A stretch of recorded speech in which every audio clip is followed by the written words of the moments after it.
Good morning every one. So ഞാൻ branding, communication അല്ലെങ്കിൽ art of science of communication എന്നുള്ള ഒരു ആംഗിളിൻ്റെ അപ്പുറത്ത് ഒരു സാഹിത്യം എങ്ങനെയാണ് കച്ചവടത്തെ സഹായിച്ചത്, അല്ലെങ്കിൽ കച്ചവടം എങ്ങനെയാണ് സാഹിത്യത്തെ സഹായിച്ചത്, അതെങ്ങനെയാണ് ഓരോ ദിവസവും ഇവോൾവ് ചെയ്യുന്നത് എന്നുള്ളതൊരു കോമൺ പേഴ്സ്പെക്റ്റീവിൽ പറയാനാണ് നോക്കുന്നത്. വർഷങ്ങൾക്ക് മുമ്പ് നിങ്ങളെപ്പോലെ തന്നെ ഒരു ലിറ്ററേച്ചർ വിദ്യാർത്ഥിയായിരുന്ന ഞാൻ കച്ചവടത്തെ അല്ലെങ്കിൽ വ്യവസായത്തെ അല്ലെങ്കിൽ ബിസിനസ്സിനെ നോക്കിക്കണ്ട ഒരു ആംഗിളിൽ നിന്ന് അടുത്ത 20 വർഷം ഇന്ത്യയിലെ പല പ്രമുഖ സ്ഥാപനങ്ങളുടെയും കൺസൾട്ടൻ്റായി വർക്ക് ചെയ്യുന്ന ഒരു കാലഘട്ടത്തിലേക്ക് എത്തുമ്പോഴേക്കും എങ്ങനെയാണ് അതിനോടുള്ള എൻ്റെ ഒരു perspective of business has been evolved എന്നുള്ളതാണ് സത്യത്തിൽ ഞാൻ നിങ്ങളുടെ മുന്നിൽ പറയാൻ പോകുന്നത്. അപ്പോൾ ഈ കച്ചവടം കേരളത്തിൽ കാണുന്നത്, നമ്മളെങ്ങനെയാണ് കച്ചവടത്തെ കാണുന്നത്? കച്ചവടക്കാരൻ എന്ന് പറയുന്നത് കള്ളനാണ് എന്നുള്ളതാണ് കച്ചവടത്തെക്കുറിച്ചുള്ള കേരളത്തിലെ ആദ്യത്തെ ഒരു പേഴ്സ്പെക്റ്റീവ്. അങ്ങനെയാണ് നമ്മൾ കച്ചവടത്തെ അല്ലെങ്കിൽ ബിസിനസ്സിനെ കാണുക. പക്ഷേ വളരെ കോൺട്രഡിക്ടറി ആയിട്ട് ഇപ്പോൾ നമ്മളൊരു ലിറ്ററേച്ചർ സ്റ്റുഡൻസിനോട് കഴിഞ്ഞ 500 വർഷം, ഒരു ലാസ്റ്റ് 500 ഇയേഴ്സ് നിങ്ങൾ ബാക്കോട്ട് പോയി നോക്കിക്കഴിഞ്ഞാൽ ലോകം മൊത്തമായി മാറി മറിഞ്ഞിട്ടുണ്ട്. അതിൻ്റെ പ്രധാന കാരണമായിട്ട് ചരിത്രകാരന്മാരും സാഹിത്യകാരന്മാരും ബുദ്ധിജീവികളും സാംസ്കാരിക ആളുകളും പറയുന്നത് പ്രിൻറ്റിംഗ് പ്രസ്സിൻ്റെ കണ്ടെത്തലാണ് എന്നുള്ളതാണ്. പക്ഷേ അതൊരു വലിയ കള്ളത്തരമാണ്.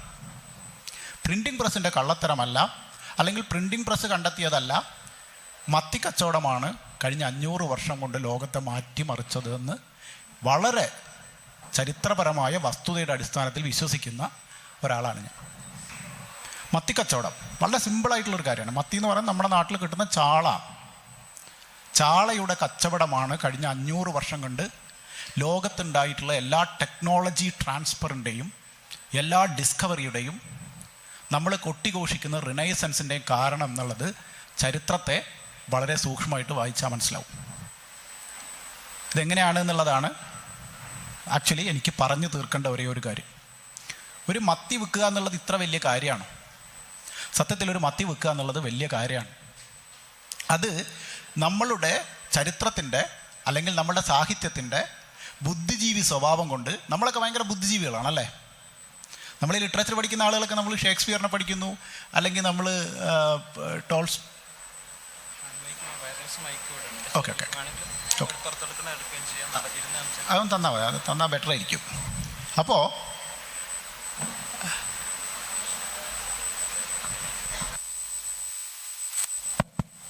ഓക്കെ, അപ്പോൾ ദിസ് ഇസ് ബെറ്റർ. അപ്പം ഞാൻ വളരെ സിമ്പിളായിട്ട് ചിന്തിക്കുന്ന ഒരു കാര്യമാണ്. എന്തുകൊണ്ട് മത്തിക്കച്ചവടത്തെ നമ്മൾ ബുദ്ധിജീവികളായതുകൊണ്ട് നമ്മളെ സംബന്ധിച്ച് സാഹിത്യവും ശാസ്ത്രവും സയൻസും ഒക്കെ വലിയ കാര്യമാവുകയും മത്തിക്കച്ചവടം വളരെ ചെറിയ കാര്യമാവുകയും ചെയ്തുകൊണ്ട് മത്തിക്കച്ചവടത്തിൻ്റെ പ്രാധാന്യം ചരിത്രത്തിൽ നിന്ന് ഇല്ലാതായിട്ടുണ്ട്. ഞാൻ ഈ സംഭവം ഇവിടെ ഇരിക്കുന്ന ഹിസ്റ്ററി ടീച്ചേഴ്സിനൊക്കെ എന്നെ ഒബ്ജക്റ്റ് ചെയ്യാം, പക്ഷേ I will stand with my point till the end of this discussion. I believe business is more important than literature, more important than science, more important than anything else in this world. നിങ്ങളൊരു literature student എന്നുള്ള നില നിങ്ങൾക്ക് അതിനെ object ചെയ്യാം. പക്ഷേ എന്തുകൊണ്ട് മത്തിക്കച്ചവടം ഇന്നത്തെ technological റെവല്യൂഷനിലേക്ക് വന്നു എന്നുള്ളതിൻ്റെ ഒരു കഥ നമുക്ക് പറയാം. എങ്ങനെയാണ് ലോകത്ത് റിനൈസൻസ് ഉണ്ടാവുന്നത്? 15ാം നൂറ്റാണ്ടിൽ ഉണ്ടായിട്ടുള്ള റിനൈസൻസ് ആണ് സത്യത്തിൽ എന്ത് സംഭവിക്കുന്നത്? നമ്മളുടെ എല്ലാ മാറ്റങ്ങളുടെയും കാരണമായിട്ട് നമ്മൾ പറയാം അല്ലേ. ഇപ്പം ഈ റിനൈസൻസ് ഒക്കെ നമ്മൾ ചരിത്രത്തിൽ ഒരുപാട് പഠിച്ചിട്ടുണ്ട്. പക്ഷെ റിനൈസൻസിലേക്ക് എങ്ങനെ വന്നു? 15ാം നൂറ്റാണ്ടിൻ്റെ തുടക്കത്തിൽ പ്രിൻസ് ഹെൻറി എന്ന് പറയുന്ന പോർച്ചുഗലിലെ ഒരു രാജകുടുംബത്തിൽ ജനിച്ച ഒരാൾ സ്വയം തീരുമാനിച്ച, അയാൾ ഭയങ്കര പരാജയപ്പെട്ടൊരു മനുഷ്യനാണ്. അതായത് നമ്മളെപ്പോലെ തന്നെ വീട്ടിൽ അച്ഛനും അമ്മയ്ക്കും ഇഷ്ടമല്ലാത്ത, കൊടുത്ത പണിയൊക്കെ മണ്ടത്തരം കാണിച്ച് പ്രോഫിറ്റബിൾ അല്ലാതെ നടത്തിക്കൊണ്ടുവന്ന ഒരു രാജകുമാരനാണ് ഈ പ്രിൻസ് ഹെൻറി എന്ന് പറയുന്ന പോർച്ചുഗലിലെ ആള്. അപ്പോൾ ഈ പുള്ളിനെ ഓരോ പണി ഏൽപ്പിക്കും, എല്ലാ പണിയും തോക്കും. ഓക്കെ, അങ്ങനെ ഒരു കാലത്ത് ഇയാളൊരു കപ്പൽ ഉണ്ടാക്കാൻ ശ്രമിക്കുക. ഈ പ്രിൻസ് ഹെൻറി പിന്നീട് പ്രിൻസ് ഹെൻറി ദി നാവിഗേറ്റർ എന്നാണ് ചരിത്രത്തിൽ അറിയപ്പെടുന്നത്. അപ്പോൾ ഈ പ്രിൻസ് ഹെൻറിക്ക് ഒരു പണി ഏൽപ്പിക്കാതെ വരികയും ഇയാൾക്ക് ആകെയുള്ള താല്പര്യം എക്സ്പ്ലോറേഷനാണ്. അങ്ങനെ ഇയാൾ കപ്പലുകൾ, അന്നത്തെ കപ്പലുകൾക്ക് ഭയങ്കര ഓവർ വെയിറ്റ് ഉണ്ട്. അപ്പോൾ ഈ കപ്പലുകൾക്ക് സുഖമായിട്ട് യാത്ര ചെയ്യാൻ കഴിയില്ല. അങ്ങനെ ഈ പുള്ളി എന്തെന്ന് വെച്ചാൽ കപ്പലിൻ്റെ മുകളിൽ ഇന്നവേഷൻ കൊണ്ടുവരാൻ തീരുമാനിച്ചു. കപ്പലുകളുടെ ഡിസൈൻ മാറ്റാൻ തീരുമാനിച്ചു. കപ്പലുകളുടെ ഡിസൈൻ മാറ്റുമ്പോൾ ആ കാലം വരെയുള്ള കപ്പലുകളുടെ സെയില്, അതായത് പായ് കപ്പൽ എന്ന് പറയുന്ന ആ മുകളിലത്തെ സാധനത്തിന് സ്ക്വയറാണ് അതിൻ്റെ രൂപം. അപ്പോൾ ഈ സ്ക്വയർ വെച്ച് കഴിഞ്ഞാൽ വിൻഡിന് അഗെയിൻസ്റ്റ് പോകാൻ പറ്റില്ല. അങ്ങനെ ഈ സ്ക്വയർ മാറ്റി പുള്ളി അതിനിപ്പോൾ നമ്മൾ പായ്ക്കപ്പൽ കാണുന്ന ആ ഒരു പായ്ക്കപ്പലിൻ്റെ ഷേപ്പിലേക്ക് കൊണ്ടുവന്നു. എന്നിട്ട് പുള്ളി ഈ ഡിസൈൻ മാറ്റി അന്ന് വരെ ഉണ്ടായിരുന്ന കപ്പലിൻ്റെ വെയിറ്റ് കുറച്ചു. എന്നിട്ട് പുള്ളി ഈ കപ്പലുമായിട്ട് ആഫ്രിക്കൻ തീരങ്ങളിലേക്ക് യാത്ര ചെയ്യാൻ തീരുമാനിച്ചു. അപ്പോൾ ഈ ആഫ്രിക്കൻ തീരങ്ങളിലേക്ക് യാത്ര ചെയ്ത പുള്ളിക്കുള്ള ഗുണം എന്താ? പുള്ളിയുടെ ലക്ഷ്യം വളരെ സിമ്പിളാണ്. ഇതിൻ്റെ എൻഡിൽ ഏത് കാര്യം നടത്തുമ്പോഴും അതിൻ്റെ പിന്നിലൊരു കച്ചവട ലക്ഷ്യമുണ്ട്, ഒരു പ്രോഫിറ്റ് ലക്ഷ്യമുണ്ട്. ആഫ്രിക്കയിൽ പോയാൽ പണിയെടുക്കാൻ അടിമകളെ കിട്ടും. ഇതിനു വേണ്ടിയിട്ടാണ് ചെയ്യുന്നത്. അല്ലാണ്ട് ലോകത്തെ നന്നാക്കാനോ അല്ലെങ്കിൽ ഇവിടുന്ന് ലോകം മുഴുവൻ നന്നാക്കി ആഫ്രിക്ക കണ്ടെത്തിയത് കൊണ്ടോ വാസ്കോഡ ഗാമ ഇന്ത്യയിൽ വന്നതുകൊണ്ട് പ്രത്യേകിച്ച് ഗുണമൊന്നുമില്ല. ഉണ്ടോ? വാസ്കോഡ ഗാമ ഇന്ത്യയിൽ വരുന്നത് എന്തിനു വേണ്ടിയിട്ടാണ്? സ്പൈസ് കൊണ്ടുപോകാൻ വേണ്ടിയിട്ടാണ്. സോ അപ്പോൾ ഈ പുള്ളി എന്ത് ചെയ്തു എന്ന് വെച്ചാൽ, ഈ പുള്ളി ഇങ്ങനെ കപ്പലിൻ്റെ രൂപഘടന മാറ്റി ആഫ്രിക്കൻ തീരത്ത് വരെ എത്തി. ഇങ്ങനെ കൊണ്ടുപോയ കച്ചവടക്കാരെ പല ഐലൻഡുകളും പിടിച്ചെടുത്ത് ആ ഐലൻഡുകളിൽ പണിയെടുപ്പിച്ച് പുള്ളി പ്രോഫിറ്റ് ഉണ്ടാക്കി. ഈ ഐലൻഡുകളിൽ പണിയെടുപ്പിക്കാൻ വേണ്ടിയിട്ടുള്ള കച്ചവടക്കാരെ ആഫ്രിക്കയിൽ നിന്ന് പിടിച്ചുകൊണ്ടുവരാൻ വേണ്ടിയിട്ടാണ് നമ്മൾ ദി ഏജ് ഓഫ് ഡിസ്കവറി എന്ന് പറയുന്ന ഈ ഗ്രേറ്റ് എക്സ്പ്ലോറേഷൻ്റെ ഏജ് ഉണ്ടാവുന്നത്. പക്ഷെ ഞാൻ നേരത്തെ പറഞ്ഞ മത്തിക്കച്ചവടം എവിടെ? ആക്ച്വലി ഇതിനുള്ള പൈസ, ഈ കപ്പൽ ഡിസൈൻ ചെയ്യാനും ഈ യാത്ര ചെയ്യാനും ഒക്കെ പൈസ കണ്ടെത്തിയത് അന്ന് സാർഡൈൻ ഫിഷിന്റെ മൊത്ത കച്ചവടം ഈ പ്രിൻസ് ഹെൻറിക്കായിരുന്നു. ഓഷനിലെ ആ ഏരിയയിലെ ഓഷനിൽ നിന്ന് പിടിക്കുന്ന ഏത് മത്തിയുടെ സാർഡൈൻ ഫിഷിന്റെ മൊത്ത കച്ചവടം ഈ പ്രിൻസ് ഹെൻറിയുടെ ആയിരുന്നു. അതിൽ നിന്ന് കിട്ടുന്ന പ്രോഫിറ്റ് കൊണ്ടാണ് പുള്ളി എന്ത് ചെയ്തത്?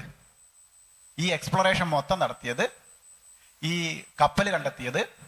അദ്ദേഹം എന്ത് ചെയ്തു എന്ന് വെച്ചാൽ, നിങ്ങൾക്ക് പറയാം, നിങ്ങളുടെ ക്ലാസ്സുകളിൽ, നിങ്ങളിപ്പോൾ ഈ ക്ലാസ്സുകളിൽ department of commerce, department of English എന്നൊക്കെ എഴുതൂലേ? ഈ സംഭവം ആദ്യമായി തുടങ്ങുന്നത് ഈ പ്രിൻസ് ഹെൻറിയാണ്.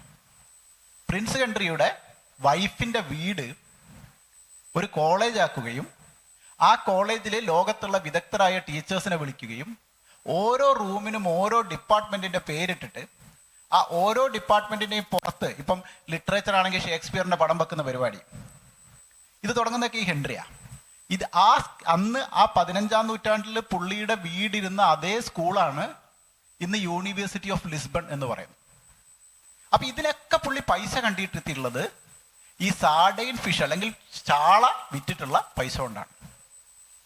1470-ലോ 64-ലോ 65-ലോ ഈ പ്രിൻസ് ഹെൻറി മരിച്ച ശേഷം പിന്നീട് നടന്നത് ലോകത്ത് വലിയ എക്സ്പ്ലോറേഷനാണ്. കൊളംബസ് അമേരിക്ക കണ്ടെത്തി.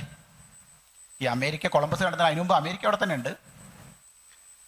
വാസ്കോഡഗാമ എന്ത് കണ്ടെത്തി? ഇന്ത്യ കണ്ടെത്തി. അങ്ങനെ അവർ ലോകം മുഴുവൻ കണ്ടെത്തി. ഇവിടെ മുഴുവൻ കൊളോണലൈസേഷൻ ചെയ്തു. ഈ കൊളോണലൈസേഷന്റെ ഭാഗമായിട്ട് 1450-ൽ ഡെവലപ്പ് ചെയ്ത പ്രിന്റിംഗ് ടെക്നോളജി ലോകം മുഴുവൻ എത്തി. പ്രിന്റിംഗ് ടെക്നോളജി ലോകം മുഴുവൻ എത്തിയപ്പോൾ ഇൻഫർമേഷൻ പാസ് ചെയ്യാൻ പറ്റി. അമേരിക്കയിൽ കണ്ടെത്തുന്ന ഒരു കാര്യം പ്രിന്റ് ചെയ്ത് കേരളത്തിൽ എത്താൻ പറ്റി. അങ്ങനെ ആ ഒരു നൂറ്റാണ്ടിന് ശേഷം, 50 വർഷങ്ങൾക്ക് ശേഷം 15-16 നൂറ്റാണ്ടുകളിൽ നമ്മൾ ചരിത്ര പുസ്തകത്തിൽ കെട്ടിഘോഷിക്കുന്ന റിനൈസൻസ് ആയി. അപ്പൊ റിനൈസൻസ് ഉണ്ടായത് മത്തിക്കച്ചവടത്തിനല്ലേ? ഈ സാർഡൈൻ ഫിഷിന്റെ വിൽപ്പന പ്രിൻസ് ഹെൻറിക്ക് കിട്ടിയില്ലായിരുന്നുവെങ്കിൽ പുള്ളിക്ക് ആ കപ്പൽ ഉണ്ടാക്കാനും പറ്റില്ലായിരുന്നു. ആ കപ്പൽ വെച്ച് ഏഷ്യയിലും ആഫ്രിക്കയിലും അമേരിക്കയിലും എത്താനും പറ്റില്ലായിരുന്നു. അങ്ങനെയാണെങ്കിൽ റിനൈസൻസ് മിനിമം ഒരു 2 നൂറ്റാണ്ട് ബാക്കോട്ട് പോവുമായിരുന്നു. അങ്ങനെ 2 നൂറ്റാണ്ട് ബാക്കോട്ട് പോയിരുന്നെങ്കിൽ നമ്മൾ ഇപ്പൊ കാണുന്ന ഈ വളർച്ച ഉണ്ടാവുക എന്നുള്ളത് എനിക്ക് ഡൗട്ടുണ്ട്. ഓക്കെ, അപ്പം നമ്മൾ ഹിസ്റ്ററി ക്ലാസ്സിൽ പഠിച്ച എല്ലാ വാക്യങ്ങളും മാറ്റി എഴുതാൻ നിങ്ങളോട് ഓരോരുത്തരോട് ആവശ്യപ്പെടുകയാണ്. ലോകത്തിലെ ഏറ്റവും ഇമ്പോർട്ടൻ്റ് ആയ കാര്യം കച്ചവടമാണ്. നവോത്ഥാനമോ റിനൈസൻസോ പ്രിന്റിംഗ് പ്രസ്സോ അല്ല, മത്തിക്കച്ചവടമാണ് ഇന്ന് നമ്മൾ കാണുന്ന സകല വളർച്ചയുടെയും കാരണം. ഇതിന് നിങ്ങൾക്ക് ഒബ്ജക്റ്റ് ചെയ്യാം, പക്ഷെ ഇത് പറഞ്ഞു ജയിക്കാൻ പറ്റില്ല. ഇത് ഞാൻ നേരത്തെ പറഞ്ഞ നമ്മുടെ ബുദ്ധിജീവസത്തിന്റെ പ്രശ്നം കൊണ്ട് മാത്രമാണ്. അതുകൊണ്ട് നമ്മൾ നവോത്ഥാനം വലിയ സംഭവം എന്ന് പറയും അല്ലേ. നമ്മൾ കച്ചവടക്കാരെ കള്ളന്മാരെന്നല്ലേ വിളിക്കുക.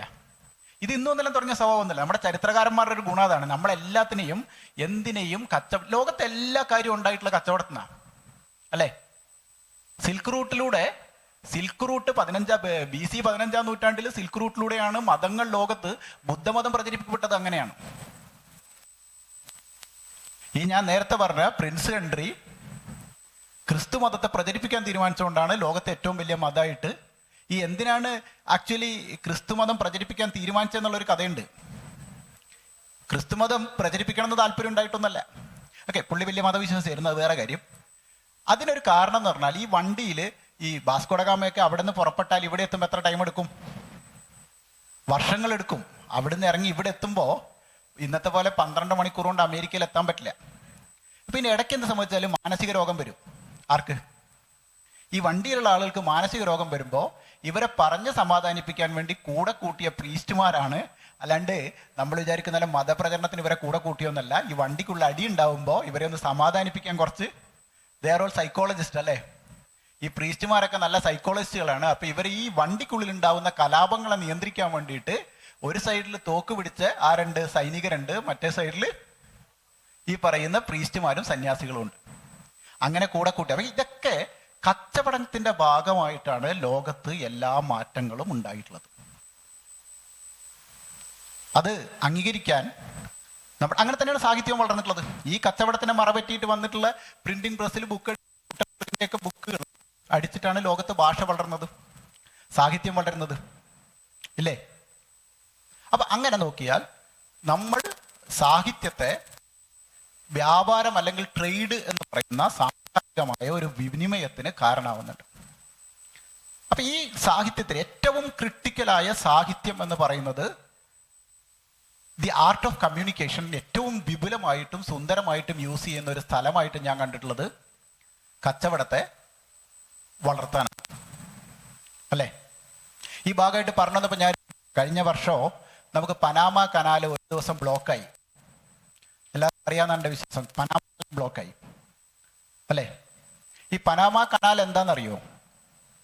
ഈ പനാമ കനാൽ എന്താണെന്ന് അവർക്കറിയാം? ഇത് കേൾക്കുന്നുണ്ടോ ഞാൻ പറയുന്നത്? ഈ പനാമ കനാൽ എന്താണ്? Anybody A wild guess? ഈ പനാമ കനാൽ ബ്ലോക്കായി കഴിഞ്ഞാൽ നമ്മുടെ വീട്ടിലെ തക്കാളിയുടെ വില കൂടും. വളരെ സിമ്പിളാണ്. പനാമ കനാലിൽ എന്ത് സംഭവിച്ചാലും തക്കാളിയുടെ വില കൂടും. തക്കാളി മാത്രമല്ല, നമ്മൾ വാങ്ങിക്കഴിക്കുന്ന എല്ലാ സാധനത്തിൻ്റെ വില കൂടും. ഇപ്പം സൽമാൻ റഷ്ദിയുടെ പുസ്തകം നിരോധിച്ചുകൊണ്ട് ഇവിടെ തക്കാളിയുടെ വില കൂടുമോ? ഒന്നും സംഭവിക്കില്ല. ഷേക്സ്പിയറിന്റെ പുസ്തകം ഇറങ്ങിയില്ല എന്ന് കേരളത്തിൽ ഒന്നും സംഭവിക്കില്ല. പക്ഷെ പനാമ കനാൽ 2 ദിവസം ബ്ലോക്ക് ആയാൽ എന്ത് സംഭവിക്കും? തക്കാളിയുടെ വില കൂടും, പെട്രോളിന്റെ വില കൂടും, ലോകത്തുള്ള സകല സാധനത്തിന്റെ വില കൂടും. ഈ പനാമ കനാല് എന്ന് പറയുന്നത് ഒരു കനാലും അല്ല, ഒരു കടലും അല്ല. ആണോ? പനാമ കനാൽ ഒരു അണക്കെട്ടാണ്. ഈ അണക്കെട്ടിന് മാത്രമുള്ള പ്രത്യേകത, പനാമ കനാല് എന്ന് പറയുന്നത് സമുദ്രത്തിന്റെ മുകളിൽ ഉണ്ടാക്കിയിട്ടുള്ള ലോകത്ത് ഒരേ ഒരു അണക്കെട്ടാ. മനുഷ്യന്റെ ബുദ്ധി നോക്കണേ. ഈ പനാമ കനാൽ എന്തിനുണ്ടാക്കിയെന്ന് വെച്ചാൽ, പനാമ കനാൽ ഇല്ലെങ്കിൽ പസഫിക് അറ്റ്ലാന്റിക് ഓഷന്റെ ഇടയ്ക്കുള്ള ദൂരം ഒരു 200 ദിവസം കൂടും, ചുറ്റി വരണം. അപ്പൊ ഈ ചുറ്റിൽ കൊടുത്തിട്ട് വളരെ സിമ്പിൾ ആയിട്ടുള്ള ഷോർട്ട് കട്ടിലൂടെ ഉള്ളിലേക്ക് കയറാം. അപ്പൊ എന്ത് സംഭവിക്കുക? ഒരു കപ്പല് വളരെ എളുപ്പത്തിൽ എവിടെ എത്തും? ഈ 2 കൺട്രികൾ ക്രോസ് ചെയ്യും. നിന്ന് പോയാൽ എന്താ സംഭവിക്കാന്ന് വെച്ചാൽ, ചുറ്റണം. ചുറ്റി താഴേക്കൂടെ വന്ന്, നിങ്ങൾ ലോകമാപ്പ് കണ്ടിട്ടുണ്ടെങ്കിൽ താഴേക്കൂടെ വന്ന് മുകളിലെത്തുമ്പോഴേക്കും ഒരു ദിവസം കൂടുതലെടുക്കും. എന്ത് സംഭവിക്കുന്ന വെച്ചാൽ, ഈ ഷിപ്പിന്റെ റെന്റ് കൂടും.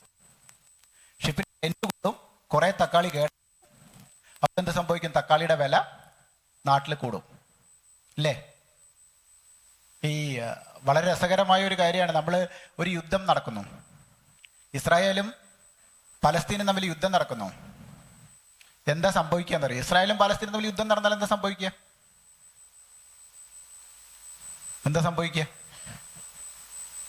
ഇസ്രായേലും പലസ്തീനും തമ്മിൽ യുദ്ധം നടന്നാൽ എന്താ സംഭവിക്കുക? കുറെ ഇസ്രായേലികളും മരിക്കും, കുറെ പലസ്തീനുകാരും മരിക്കും. അത്രയേ ഉള്ളൂ.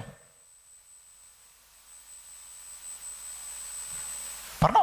ഇവിടെ ഞാൻ പിന്നെ സാറൊന്നും അല്ലാത്തതുകൊണ്ട് എനിക്ക് എന്തും പറയാം. ഞാൻ പറഞ്ഞല്ലോ, ഇപ്പം നവോത്ഥാനത്തെക്കാൾ വലുതാണ് മത്തിക്കച്ചവടം എന്ന് പറഞ്ഞ ആളാണ് ഞാൻ. അപ്പം അതിലും വലുതൊന്നും ഇനി പറയാനില്ലല്ലോ. ഇപ്പം സ്വാഭാവികമായിട്ടും ഇസ്രായേലും പലസ്തീനും തമ്മിൽ യുദ്ധം നടന്നാൽ എന്താ സംഭവിക്കുകയെന്ന് വെച്ചാൽ കടൽ കൊള്ള കൂടും. കാരണം യുദ്ധം നടക്കുമ്പോൾ ആർമിയുടെ ശ്രദ്ധ മൊത്തം കരയിൽ യുദ്ധത്തിലേക്കും. അപ്പോൾ സ്വാഭാവികമായിട്ടും കടലിൽ കൊള്ളക്കാരുടെ എണ്ണം കൂടും. ഈ സൊമാലി പൈറേറ്റ്സ് എന്നൊക്കെ പറയുന്ന സാധനം. അപ്പം ഈ കടൽ കൊള്ളക്കാരുടെ അപകടം കൂടിക്കഴിഞ്ഞാൽ അവർ ആ റീജിയനിലൂടെ കപ്പലുകളൊന്നും വരില്ല. ഈ കപ്പലുകളൊക്കെ വേറെ വഴിക്ക് നേരെ ചുറ്റിയ വരിക. എളുപ്പത്തിൽ സ്ഥലം ഇന്ത്യൻ ഓഷനിൽ കപ്പലിന് ഏറ്റവും എളുപ്പത്തിൽ വരാൻ പറ്റുക ഈ റൂട്ടിലൂടെയാണ്. അപ്പം നമ്മൾ എന്ത് ചെയ്യുന്ന വെച്ചാൽ ഈ കപ്പലുകളൊക്കെ നേരെ തിരിഞ്ഞു പോകും. അപ്പം എന്താ സംഭവിക്കും? പറഞ്ഞ പോലെ സാധനങ്ങളുടെ കൂടും. അപ്പം നടക്കുമ്പോൾ ആക്ച്വലി സംഭവിക്കുക അവിടുത്തെ നമ്മുടെയൊക്കെ നാട്ടിലെ പ്രൈസ് കൂടുന്നതിൻ്റെ കാരണം ഈ കച്ചവടത്തിൻ്റെ റൂട്ട് അടയുന്നു എന്നുള്ളത് കൊണ്ടാണ്. അപ്പം ലോകത്ത് ഏറ്റവും ഇമ്പോർട്ടൻ്റ് ആയ കാര്യം കച്ചവടമാണ് എന്ന് പറഞ്ഞുകൊണ്ടാണ് ഞാൻ എൻ്റെ ക്ലാസ് തുടങ്ങാൻ ആഗ്രഹിക്കുന്നത്. ഞാൻ ഒരു സാഹിത്യത്തെയോ വേറെ ഒന്നിനെയും കച്ചവടത്തിന് മുകളിൽ വെക്കില്ല. ഈ നരിക്കുനിക്കൊരു പ്രത്യേകത, ഏറ്റവും കൂടുതൽ ബിസിനസ്സുകാരുടെ വീടുള്ള സ്ഥലങ്ങളിലൊന്ന് നരിക്കുനിയാണ്. വളരെ പ്രസിദ്ധരായ പല ബ്രാൻഡുകളുടെയും ഓണേഴ്സ് ജീവിക്കുന്ന ഒരു സ്ഥലമാണ് നരിക്കുനി. എത്ര പേർക്ക് അറിയുമെന്നറിയില്ല. വളരെ ഫേമസ് ആയില്ല, കേരളത്തിലെ വളരെ ഫേമസ് ആയ ബ്രാൻഡുകളുടെ പലതിൻ്റെയും ഓണേഴ്സിന് സ്വന്തമായി വീടുള്ള, കേരളത്തിൽ മാത്രമല്ല, ഒരു 10-15 വർഷം മുമ്പ് മെഴ്സിഡസ് ബെൻസ് ഇന്ത്യക്ക് വേണ്ടി വർക്ക് ചെയ്യുന്ന കാലത്ത് എനിക്കൊരു അസൈൻമെൻറ്റ് കിട്ടി, ഒരാളെ ഇൻ്റർവ്യൂ ചെയ്യണം. അങ്ങനെ ഞാൻ അയാളുടെ അഡ്രസ്സ് എനിക്ക് അയച്ചു തന്നപ്പോൾ ഞാൻ ഞെട്ടി. നരിക്കുനി എന്നാണ് സ്ഥലം. അപ്പം അന്ന് എനിക്ക് സത്യം പറഞ്ഞാൽ ഞാൻ കേരളത്തിൽ അന്ന് വന്നിട്ട് കുറച്ചു കാലമേ ആയിട്ടുള്ളൂ. നരിക്കുനി എനിക്കറിയില്ല. അങ്ങനെ ഞാൻ വണ്ടിയൊക്കെ എടുത്ത് നരിക്കുനി വന്ന് അയാളെ ഇൻ്റർവ്യൂ ചെയ്ത്. കേരളത്തിൽ എനിക്ക് അയാളെ ഒരു തരത്തിലുള്ള പരിചയമില്ല. അപ്പം ഈ ബെൻസ് ഏറ്റവും കൂടുതൽ ബെൻസ് വാങ്ങിയിട്ടുള്ള ഇന്ത്യയിലെ ആളുകളിൽ ഒരാളാണ് ഈ ആൾ. അതുകൊണ്ടാണ് ബെൻസിനോട് ഇയാളെ ഇൻ്റർവ്യൂ ചെയ്യാൻ പറഞ്ഞത്. അന്ന് ഞാനിവിടെ വരുമ്പോൾ നരിക്കുനി എവിടെയാണെന്ന് ഇപ്പം എനിക്ക് ഓർമ്മയില്ല. അയാളുടെ ഗാരേജിൽ ഏകദേശം 32 ലക്ഷറി കാറുണ്ട്. അയാൾക്ക് ഇന്ത്യയിൽ ഒരു ബിസിനസ്സും ഇല്ല. 32 ലക്ഷറി കാറ്. അന്ന് എനിക്ക് തോന്നുന്നത് മെയ്ബാൻ്റെ ഏറ്റവും പുതിയ എഡിഷനാണ് പുള്ളി അന്ന് ബെൻസ് നിന്ന് വാങ്ങിയത്. പക്ഷെ അതിന് മുമ്പ് പുള്ളി 32 വേറെ കാറ് വാങ്ങിയിട്ടുണ്ട്. പുള്ളിയുടെ പോർഷ ഉണ്ട്, ഫെറാരി ഉണ്ട്, എല്ലാം ഉണ്ട്. അപ്പം ഇതിനെക്കുറിച്ച് എഴുതാൻ വേണ്ടിയിട്ടാണ് ഞാൻ ആദ്യമായിട്ട് കുറേ കാലങ്ങൾക്ക് ശേഷം നരിക്കുനി വരുന്നത്.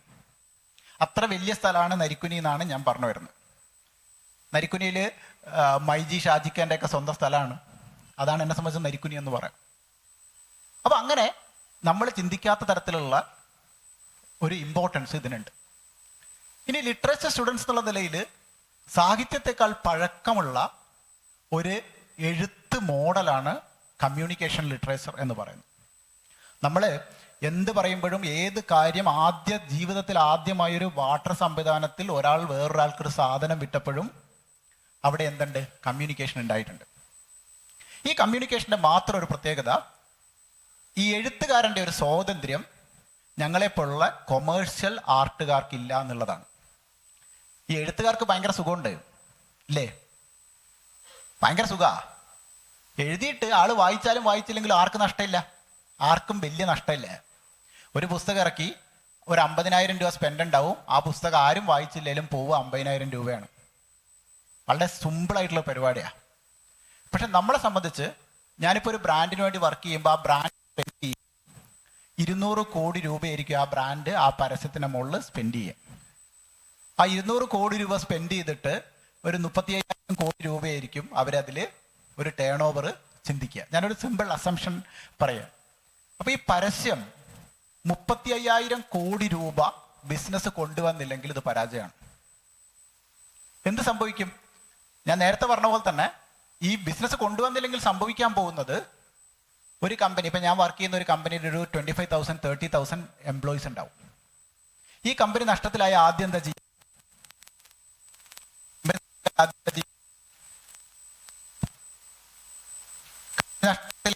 മുതലാളിക്ക് നഷ്ടം വളരെ ചുരുക്കമായിരിക്കും. ആദ്യം ജോലി പോവുക, ഈ 25,000 പറഞ്ഞു വിടുക എന്നുള്ളതാണ് ആദ്യം ചെയ്യുക, അല്ലേ? 25,000 പേരെ പറഞ്ഞു വിടുമ്പം 25,000 × 5 1.5 ലക്ഷം ആളുകളുടെ ജീവിതത്തെ ഡയറക്റ്റ് ബാധിക്കും. സോ ഒരു ബിസിനസ്സിന് നമ്മളൊരു സാധനം ചെയ്യുമ്പോൾ, ഒരു ആർട്ട് ചെയ്യുമ്പോൾ, നമ്മളൊരു പരസ്യം ചെയ്യുമ്പോൾ ആ ബിസിനസ്സിലുള്ള 25,000 ആ കമ്പനിയിൽ വർക്ക് ചെയ്യുന്ന 25,000 പേര് അതിനെ മുകളിൽ ഇമ്പാക്ട് ചെയ്യപ്പെടാം. അപ്പൊ ഒരു പരസ്യം എഴുതിയിട്ട് ഒരു കവിത എഴുതുന്ന പോലെ ഒരു കവിത എഴുതി പ്രസിദ്ധീകരിച്ച ആളുകൾ വായിച്ചാലും വായിച്ചില്ലെങ്കിലും എന്ന് പറയുന്ന ഒരു കൊമേഴ്ഷ്യൽ ആർട്ട് എന്ന ഒരാൾക്ക് ഒരിക്കലും ഉണ്ടാവില്ല. അതാണ് ആ ജോലിയെ സത്യത്തിൽ ഇൻട്രസ്റ്റിംഗ് ആക്കുന്നതും ആ ജോലിക്ക് വലിയ ശമ്പളം കിട്ടാനുള്ള ഒരു കാരണം അവിടെ റെസ്പോൺസിബിലിറ്റി ഭയങ്കര കൂടുതലാണ്. ഒരു കൊമേഴ്ഷ്യൽ റൈറ്റർ എന്ന് പറയുന്നത് ഹൈലി ആയിട്ടുള്ള ഒരു ജോബാണ്. ഫ്രം എ ജോബ് ആസ്പെക്ട് പറയുകയാണെങ്കിൽ ഭയങ്കര ചലഞ്ചിങ് ആയിട്ടുള്ള ഒരു ജോലിയാണ്. ഇപ്പം ഞാനിത് വളരെ സിമ്പിളായിട്ട് പറയാം. ഇതിനകത്ത് നമ്മൾ ഉപയോഗിക്കുന്ന ഒരു തന്ത്രം, ഷേക്സ്പിയറിന്റെ ഒരു പുസ്തകം വായിച്ച് മനസ്സിലാക്കാൻ പറ്റിയ എത്ര പേര് ഇവിടെ ഉണ്ട്? ഹാംലെറ്റ് വായിച്ചാൽ മനസ്സിലാകുന്ന എത്ര പേര് ഇവിടെ ഉണ്ട്? കൈവക്കാം. നിങ്ങൾ ലിറ്ററേച്ചർ പഠിച്ച ആളുകളാണ്. ഷേക്സ്പിയറിന്റെ ഹാംലെറ്റ് വായിച്ചിട്ട് പൂർണ്ണമായി മനസ്സിലാക്കാമെന്ന് കോൺഫിഡൻസ് ഉള്ള എത്ര പേര് ഇവിടെ ഉണ്ട്? അല്ലെങ്കിൽ ഞാൻ കുറച്ചുകൂടി എക്സാമ്പിൾ പറയാം. യൂളിസസ് വായിച്ച് മനസ്സിലാക്കാൻ പറ്റുന്ന എത്ര പേര് ഇവിടെ ഉണ്ട്? ഇപ്പൊ നിങ്ങൾക്ക് അറിയോന്നറിയില്ല, സാമുവൽ ബെക്കറ്റിന്റെ നാടകം ആദ്യമായിട്ട് കളിച്ച കഥ അറിയോ? സാമുവൽ ബെക്കറ്റ് ആരാന്നറിയാലോ അല്ലെ? അറിയോ? സാമുവൽ ബെക്കറ്റിന്റെ വെയിറ്റിംഗ് ഫോർ ഗോദോ, ഇവിടെ എല്ലാവരും ലിറ്ററേച്ചർ സ്റ്റുഡൻ്റ് ആണെന്നാണ് ഒരു പരിധി വരെ ഞാൻ വിശ്വസിക്കുന്നത് കേട്ടോ. അപ്പൊ ഈ സാമുവൽ ബെക്കറ്റിന്റെ വെയിറ്റിംഗ് ഫോർ ഗോദോ ആദ്യമായിട്ട് ഒരു തിയേറ്ററിൽ കളിക്കുമ്പോൾ ഒറ്റ ആൾക്ക് പോലും കാര്യം മനസ്സിലായില്ല. ഒറ്റ ആൾക്ക് പോലും മനസ്സിലാവുന്നില്ല ഇതെന്താ സംഭവം എന്ന്. ഒരു പിടിയും കിട്ടുന്നില്ല. വെയിറ്റിംഗ് ഫോർ ഗോദോയിൽ എന്താ സംഭവിക്കുന്നത്? വെയിറ്റിംഗ് ഫോർ ദ ഗോദോയിൽ 2 പേര് നിൽക്കുന്നു, ബാക്കിൽ ഒരു മരമുണ്ട്. ഈ 2 പേരും തമ്മിൽ ഒരർത്ഥവുമില്ലാത്ത, പരസ്പരം കണക്റ്റഡ് അല്ലാത്ത എന്തൊക്കെയോ സംസാരിച്ചുകൊണ്ട് നിൽക്കുന്നു. ഫസ്റ്റ് ഹാഫ് കഴിഞ്ഞു, സെക്കൻഡ് ഹാഫ് കഴിഞ്ഞു, ഇവിടെ ഒന്നും സംഭവിക്കുന്നില്ല. 2 പേര് സംസാരിച്ചുകൊണ്ടേ നിൽക്കുന്നു. ഒരാൾക്കും ഇത് കണ്ടിട്ടൊരു അന്തവും കുന്തവും തിരിയുന്നില്ല അല്ലേ? അപ്പൊ ഇത് കഴിഞ്ഞ് സാമുവൽ ബെക്കറ്റ് എന്താ ചെയ്തതെന്ന് വെച്ചാൽ ഈ നാടകം കൊണ്ടുപോയിട്ടൊരു മെന്റൽ ഹോസ്പിറ്റലിൽ കളിച്ചു. ഈ വെയിറ്റിംഗ് ഫോർ ഗോദോ കൊണ്ടുപോയിട്ടൊരു മെന്റൽ ഹോസ്പിറ്റലിൽ കളിച്ചപ്പോൾ വമ്പം കയ്യടി. ബുദ്ധിയില്ലാത്തൊരു കാര്യം പെട്ടെന്ന് മനസ്സിലായി. ബുദ്ധിയുള്ളവർക്ക് കാര്യങ്ങൾ മനസ്സിലാവില്ലല്ലോ. അങ്ങനെയാണ് വെയിറ്റിംഗ് ഫോർ ഗോദോ ലോകത്തെ സർറിയലിസത്തിന് തുടക്കമെന്ന് നമ്മൾ വിളിക്കുന്ന വെയിറ്റിംഗ് ഫോർ ഗോദോ ലോകം ശ്രദ്ധിക്കാൻ കാരണം. അന്ന് മെന്റൽ ഹോസ്പിറ്റലിൽ കളിച്ചില്ല, കഴിഞ്ഞ്. അതുകൊണ്ട് ആർക്കും മനസ്സിലാവാത്തതുകൊണ്ട് വെയിറ്റിംഗ് ഫോർ ഗോദോ മോശം വർക്കായില്ല. ആയോ? Salvador Dali persistence of vision വരയ്ക്കുന്ന സമയത്ത് എന്തായിരുന്നു അറിയില്ല, സാൽവദോർ ദാലിക്ക് ഒരു സ്വഭാവം ഉണ്ടായിരുന്നു. സാൽവദോർ ദാലി നിങ്ങൾക്ക് അറിയാമെന്ന് ഞാൻ വിചാരിക്കുന്നു. പെർസിസ്റ്റൻസ് ഓഫ് വിഷൻ പോലെ സർറിയലിസ്റ്റ് ആർട്ടിന്റെ ലോകത്തെ ഏറ്റവും വലിയ വക്താവായിരുന്നു ആര്? സാൽവദോർ ദാലി. അപ്പൊ ഈ സാൽവദോർ ദാലിയുടെ പ്രസിദ്ധമായ ചിത്രം പെർസിസ്റ്റൻസ് ഓഫ് വിഷൻ എന്ന് പറയുന്നത് അലക്കി ഉണക്കാനിട്ട കുറച്ച് ക്ലോക്കുകളാണ് ഈ പെർസിസ്റ്റൻസ് ഓഫ് വിഷൻ എന്ന് പറയുന്ന ചിത്രം. എന്താണ് അതിന്റെ വലിയ അർത്ഥം എന്ന്? അപ്പൊ ഈ സാൽവദോർ ദാലിക്ക് ഒരു പ്രശ്നമുള്ളത്, പുള്ളിക്ക് പ്രാന്ത് പിടിച്ചാൽ പുള്ളി ഒരു കാര്യം ചെയ്യും. ഫുള്ള് നഗ്നനായിട്ട് മേത്ത് മത്സ്യ എണ്ണ തേച്ച് കടൽ കിടക്കും. ഫുള്ള് നഗ്നനായി മേത്ത് ഫിഷ് എണ്ണ തേച്ചിട്ട് കടൽ തീരത്ത് പോയിട്ട് പുള്ളി കിടക്കും. എന്താ സംഭവിക്കുക? Any guess? കാക്കകൾ വന്നിട്ട് കൊത്തും. സ്വാഭാവികമായിട്ട് ഇത് മത്സ്യ എണ്ണയാണല്ലോ, മത്സ്യത്തിന്റെ മണം വരും, കാക്ക വന്ന് കൊത്തും. അപ്പൊ ഈ കൊത്തുന്ന ഒരു ഫീലിംഗ് ഉണ്ടല്ലോ, കൈൻഡ് ഓഫ് എ മസോക്കിസ്റ്റ്, സ്വയം വേദനിക്കുന്നതിന്റെ ഒരു ആഹ്ലാദം. ഈ ആഹ്ലാദത്തിലാണ് പുള്ളി എന്ത് ചെയ്യുന്നത്? നമ്മൾ ഈ കാണുന്ന സാൽവദോർ ദാലിയുടെ സർറിയലിസ്റ്റ് ആർട്ടുകളൊക്കെ ഉണ്ടായിട്ടുള്ളത്. ഇതിന്റെ അർത്ഥം എന്താണെന്ന് മനസ്സിലാക്കാൻ നമുക്ക് സമയമെടുക്കും. ഇതേ കാലഘട്ടത്തിലാണ് ഐൻസ്റ്റീൻ റിലേറ്റിവിറ്റി ഓഫ് തിയറി പറയുന്നത്. റിലേറ്റിവിറ്റി തിയറി എന്താണ് എന്ന് ഐൻസ്റ്റീൻ്റെ നെറ്റ്ഫ്ലിക്സിൽ ഐൻസ്റ്റീൻ്റെ ഒരു ആത്മകഥയുണ്ട്, ഈ അടുത്ത കാലത്ത് ഇറങ്ങിയ. നിങ്ങളത് കണ്ടു കഴിഞ്ഞാൽ ഈ റിലേറ്റിവിറ്റി തിയറിയുടെ വളരെ പ്രസിദ്ധമായ ഒരു പുസ്തകം ആര് പ്രസിദ്ധീകരിച്ചു? അക്കാദമിക് ആർട്ടിക്കിൾ ആര് പ്രസിദ്ധീകരിച്ചു? ഐൻസ്റ്റീൻ പ്രസിദ്ധീകരിച്ചു. ഇതൊക്കെ കഴിഞ്ഞിട്ട് ഐൻസ്റ്റീൻ ഭയങ്കര ഗംഭീര പ്രസംഗം. ഇതൊക്കെ കഴിഞ്ഞിട്ട് പുറത്തു പോകുമ്പോൾ ഒരാൾ ചോദിച്ചു, അല്ല സാർ എനിക്കിതൊന്നും മനസ്സിലായില്ല. സാറ് വലിയ സംഭവമൊക്കെ പറഞ്ഞു, എനിക്കൊന്നും മനസ്സിലായില്ല. എനിക്ക് മനസ്സിലാവുന്ന ഭാഷയിൽ ഒന്ന് പറഞ്ഞു തരാൻ പറ്റുമോ എന്ന് ആരോട് ചോദിച്ചു? ഐൻസ്റ്റീനോട് ചോദിച്ചു. അപ്പോൾ ഐൻസ്റ്റീൻ പറഞ്ഞതാണ് ലോകത്തെ ഏറ്റവും നല്ല ക്ലാസിക്കൽ അഡ്വർടൈസ്മെന്റ്. ഐൻസ്റ്റീൻ പറഞ്ഞത് വളരെ സിമ്പിളാണ്. നമ്മൾ സ്നേഹിക്കുന്ന ഒരു പെൺകുട്ടിയുടെ അടുത്തിരുന്ന് സംസാരിക്കുമ്പോൾ മണിക്കൂറുകളെ മിനിറ്റുകളായി തോന്നും. ചുട്ടുപൊള്ളുന്ന ഒരു ദോശ അടുപ്പിന്റെ മുകളിലിരിക്കുമ്പോൾ മിനിറ്റുകൾ മണിക്കൂറുകളായി തോന്നും. ഇതാണ് റിലേറ്റിവിറ്റി. ഈ റിലേറ്റിവിറ്റിയാണ് ആര് ചെയ്തത്?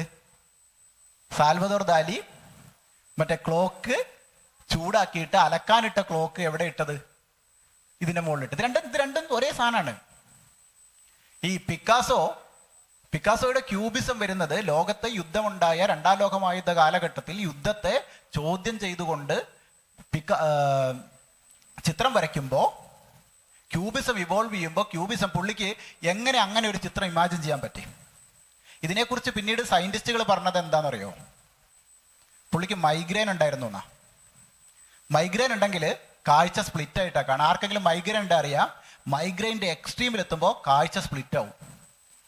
അപ്പോൾ പുള്ളിക്ക് മൈഗ്രെയിൻ ഉണ്ടെങ്കിൽ ഇങ്ങനെ സ്പ്ലിറ്റ് ആയിട്ട് കാണാൻ പറ്റുള്ളൂ. അതാണ് ക്യൂബിസം എന്നാ പറഞ്ഞത്. അറിയില്ല, ഞാൻ പറയുന്നതൊക്കെ നിങ്ങൾക്ക് കൗണ്ടർ ചെയ്യാം. പക്ഷെ ഞാൻ പറയുന്നത് ഈ ലോകത്ത് ബാക്കിയുള്ളവർ പറഞ്ഞത് മുഴുവൻ ഞാൻ വിശ്വസിക്കണം എന്നൊരു നിയമവും ഇല്ല. നവോത്ഥാനത്തെക്കാൾ വലുതാണ് മത്തിക്കച്ചവടം എന്ന് ഞാൻ വിശ്വസിക്കുന്നത് അതുകൊണ്ടാണ്. ബാക്കിയുള്ളവർ ഇപ്പം നിങ്ങളുടെ കോളേജിൽ സാറ് പഠിപ്പിച്ച മുഴുവൻ ശരിയെന്ന് വിശ്വസിക്കേണ്ട ഒരു ആവശ്യം എനിക്കില്ല. ഉണ്ടോ? എനിക്കൊരാവശ്യമില്ല. എനിക്ക് എൻ്റെ രീതിയിൽ ചിന്തിക്കാം. അതിനുള്ള സ്വാതന്ത്ര്യം 1947 ഓഗസ്റ്റ് 14 നമുക്ക് കിട്ടിയിട്ടുണ്ട്. അപ്പോൾ ഇത്തരത്തിൽ വ്യത്യസ്തമായി ഒരു കാര്യത്തെ നിങ്ങൾക്ക് കാണാൻ പറ്റുവാണെങ്കിൽ അത് ക്രിയേറ്റിവിറ്റി. പക്ഷെ സാൽവദോർ ദാലി ചെയ്തതുപോലെ ആർക്കും മനസ്സിലാവാത്തൊരു സാധനം കൊമേഴ്ഷ്യൽ ആർട്ടിൽ നടക്കുമോ? നടക്കില്ല. കാരണം ഞാൻ നേരത്തെ പറഞ്ഞ ഞാനൊരു സാധനം വിൽക്കാനാണ് പരസ്യം ചെയ്യുന്നത്, അല്ലേ? എനിക്കൊരു സാധനം വിറ്റേ പറ്റുള്ളൂ. എനിക്ക് ബുദ്ധിജീവി സാധനമൊക്കെ അറിയാം. നിങ്ങൾ മുറക്കാമി എഴുതുന്ന നോവലുകൾ അറിയാം, എനിക്ക് ഷേക്സ്പിയറിനെ അറിയാം, എനിക്ക് ഐൻസ്റ്റീനെ അറിയാം, എനിക്ക് ചരിത്രം അറിയാം. പക്ഷെ ഇതൊന്നും എൻ്റെ പണിക്ക് സഹായിക്കൂല. കാരണം ഞാനിത് എഴുതിയാൽ കേരളത്തിൽ ആർക്കും മനസ്സിലാവില്ല. അതുകൊണ്ടാണ് കേരളത്തിൽ ഒരു ഇറ്റാലിയൻ ടൈൽ കമ്പനി എൻ്റെ അടുത്ത് വന്നിട്ട് ഞങ്ങൾക്കൊരു പരസ്യം വേണം എന്ന് പറയുമ്പോൾ ഇനി എല്ലാ തറകളും നന്നാവും എന്ന് ഞാൻ എഴുതിയത്. അതിൽ പിന്നെ എല്ലാവർക്കും അറിയാം, തറയാന്ന് എല്ലാവർക്കും അറിയാം. ഇനി ഞാനൊരു തറയാണെന്ന് അറിയാത്ത ഒരാളുമില്ല, അല്ലേ? സ്വയം ഉള്ളിൽ നമ്മളൊരു തറയാണോ എന്ന് പേടിക്കുന്ന ഓരോ ആളുകളോടും നമ്മൾ ചോദിക്കുകയാണ്, ഇനി എല്ലാ തറകളും നന്നാവും, പേടിക്കണ്ട, നിങ്ങളൊരു തറയാണെങ്കിലും നിങ്ങൾ ഈ ഇറ്റാലിയൻ മാർബിൾ വാങ്ങിയാൽ നിങ്ങളും നന്നാവാൻ സാധ്യതയുണ്ട് എന്ന് പറയുന്നൊരു ഹോപ്പ് നമ്മൾ ആൾക്ക് കൊടുക്കുകയാണ്. നമ്മൾ നേരത്തെ പറഞ്ഞ സാൽവദോർ ദാലിയോ ഷേക്സ്പിയറോ ഒന്നും പറയാൻ പറ്റാത്ത തരത്തിൽ ഒരു സാധാരണക്കാരനോട് സംവദിക്കുക എന്നുള്ളതാണ് ഒരു അഡ്വർടൈസിങ് കോപ്പി റൈറ്റിങ്ങിൻ്റെയോ കൊമേഴ്ഷ്യൽ ആർട്ടിൻ്റെയോ വ്യത്യാസം. നമ്മൾ വളരെ കാഷ്വൽ ആയിട്ട് ഒരാളോട് സംസാരിക്കാൻ പറ്റണം. ഇത് ഭയങ്കര ബുദ്ധിമുട്ടുള്ള പണിയാണോ ഭയങ്കര എളുപ്പമുള്ള പണിയാണോ എന്ന് ചോദിച്ചാൽ ഇത് ഭയങ്കര ബുദ്ധിമുട്ടുള്ള പണിയാണെന്ന് ഞാൻ പറയും. കാരണം ബുദ്ധിജീവി സാധനം എഴുതാൻ സുഖമാണ്, അല്ലേ? എൻ്റെ അഭിപ്രായത്തിൽ ബുദ്ധിജീവി സാധനം എഴുതാൻ ഭയങ്കര സുഖമാണ്. കാരണം എഴുതിയാക്കും മനസ്സിലാവില്ല, വായിക്കുന്ന ആക്കും മനസ്സിലാവില്ല. ഞാൻ ചില സമയത്ത് ഈ അക്കാദമിക് ആർട്ടിക്കിൾസ് ഒക്കെ വായിച്ചു നോക്കാറുണ്ട്. നമ്മുടെയൊക്കെ ടീച്ചേഴ്സ് എഴുതുന്ന പബ്ലിഷ് ചെയ്യുന്ന അക്കാദമിക് ആർട്ടിക്കിൾസ് ഒക്കെ വായിച്ചൊക്കെ ഒരു വാക്ക് മനസ്സിലാവില്ല, ഭാഗ്യവശാൽ. ഇവരെന്താ എഴുതിയെന്ന് ഇവർക്കോ വായിക്കുന്ന നമ്മക്കോ ഇതിന്റെ ജൂറിക്കോ ആർക്കും ഒന്നും മനസ്സിലാവില്ല. ഏറ്റവും നന്നായി മനസ്സിലാവാത്ത ആർട്ട് എന്ത്? ഏറ്റവും നല്ല ആർട്ടിക്കിൾ. നിങ്ങൾ വായിച്ചു നോക്കിയിട്ടുണ്ടോ? ഒരു അക്കാദമിക് റിസർച്ച് പേപ്പർ എടുക്കുക, ഒന്ന് വായിച്ചു നോക്കുക. ലോകത്ത് കിട്ടാവുന്ന ഈ സിനോണിംസ് വെച്ചിട്ടുള്ള കളിയാ പരിപാടി. ഇപ്പം ഞാനതിനൊരു സിമ്പിളായിട്ടുള്ള എക്സാമ്പിൾ എപ്പോഴും പറയാറുണ്ട്. ഇപ്പം ഞാൻ ഉപയോഗിക്കുന്ന വാക്കുകൾ ഒരു കൾച്ചറൽ പ്രോബ്ലം ഉണ്ടെങ്കിൽ എന്നോട് ക്ഷമിക്കുക. പക്ഷെ ഇത് പറയാൻ ഈ വാക്കേ ഉപയോഗിക്കാൻ പറ്റുള്ളൂ. എനിക്കൊരാളുടെ ദേഷ്യം വന്നു, എനിക്കൊരാളുടെ ദേഷ്യം വരുമ്പോൾ എടാ നായിൻ്റെ മോനെ എന്ന് വിളിക്കണം. അതിന് പകരം എടാ ചുനകൻ്റെ മോനെ എന്ന് വിളിച്ചാൽ നടക്കുമോ? ഇതാണ് നമ്മൾ അക്കാദമിക് പേപ്പറിൽ ചെയ്തുകൊണ്ടിരിക്കുന്നത്. ഒരാവശ്യമില്ലാത്ത കടിച്ചാൽ പൊട്ടാത്ത സകല വാക്കും നിരത്തി വെക്കും. മനസ്സിലായോ? നമ്മൾ കൊമേഴ്ഷ്യൽ ആർട്ട് പഠിക്കുമ്പോൾ ഫസ്റ്റ് പഠിച്ചൊരു കാര്യം കട്ടപ്പനയിലെ കുട്ടപ്പന് മനസ്സിലാവുന്ന സാധനം മാത്രമേ എഴുതാൻ പാടുള്ളൂ എന്നാ. കട്ടപ്പനയിലെ കുട്ടപ്പൻ ആരാ? കേരളത്തിൽ ഏറ്റവും ബുദ്ധിയില്ലാത്ത ആളാണ് കട്ടപ്പനയിലെ കുട്ടപ്പൻ. ഈ കട്ടപ്പനയിലെ കുട്ടപ്പന് മനസ്സിലാവുന്ന സാധനം മാത്രമേ എഴുതാൻ പാടുള്ളൂ എന്ന് പറഞ്ഞാൽ കുടുങ്ങി.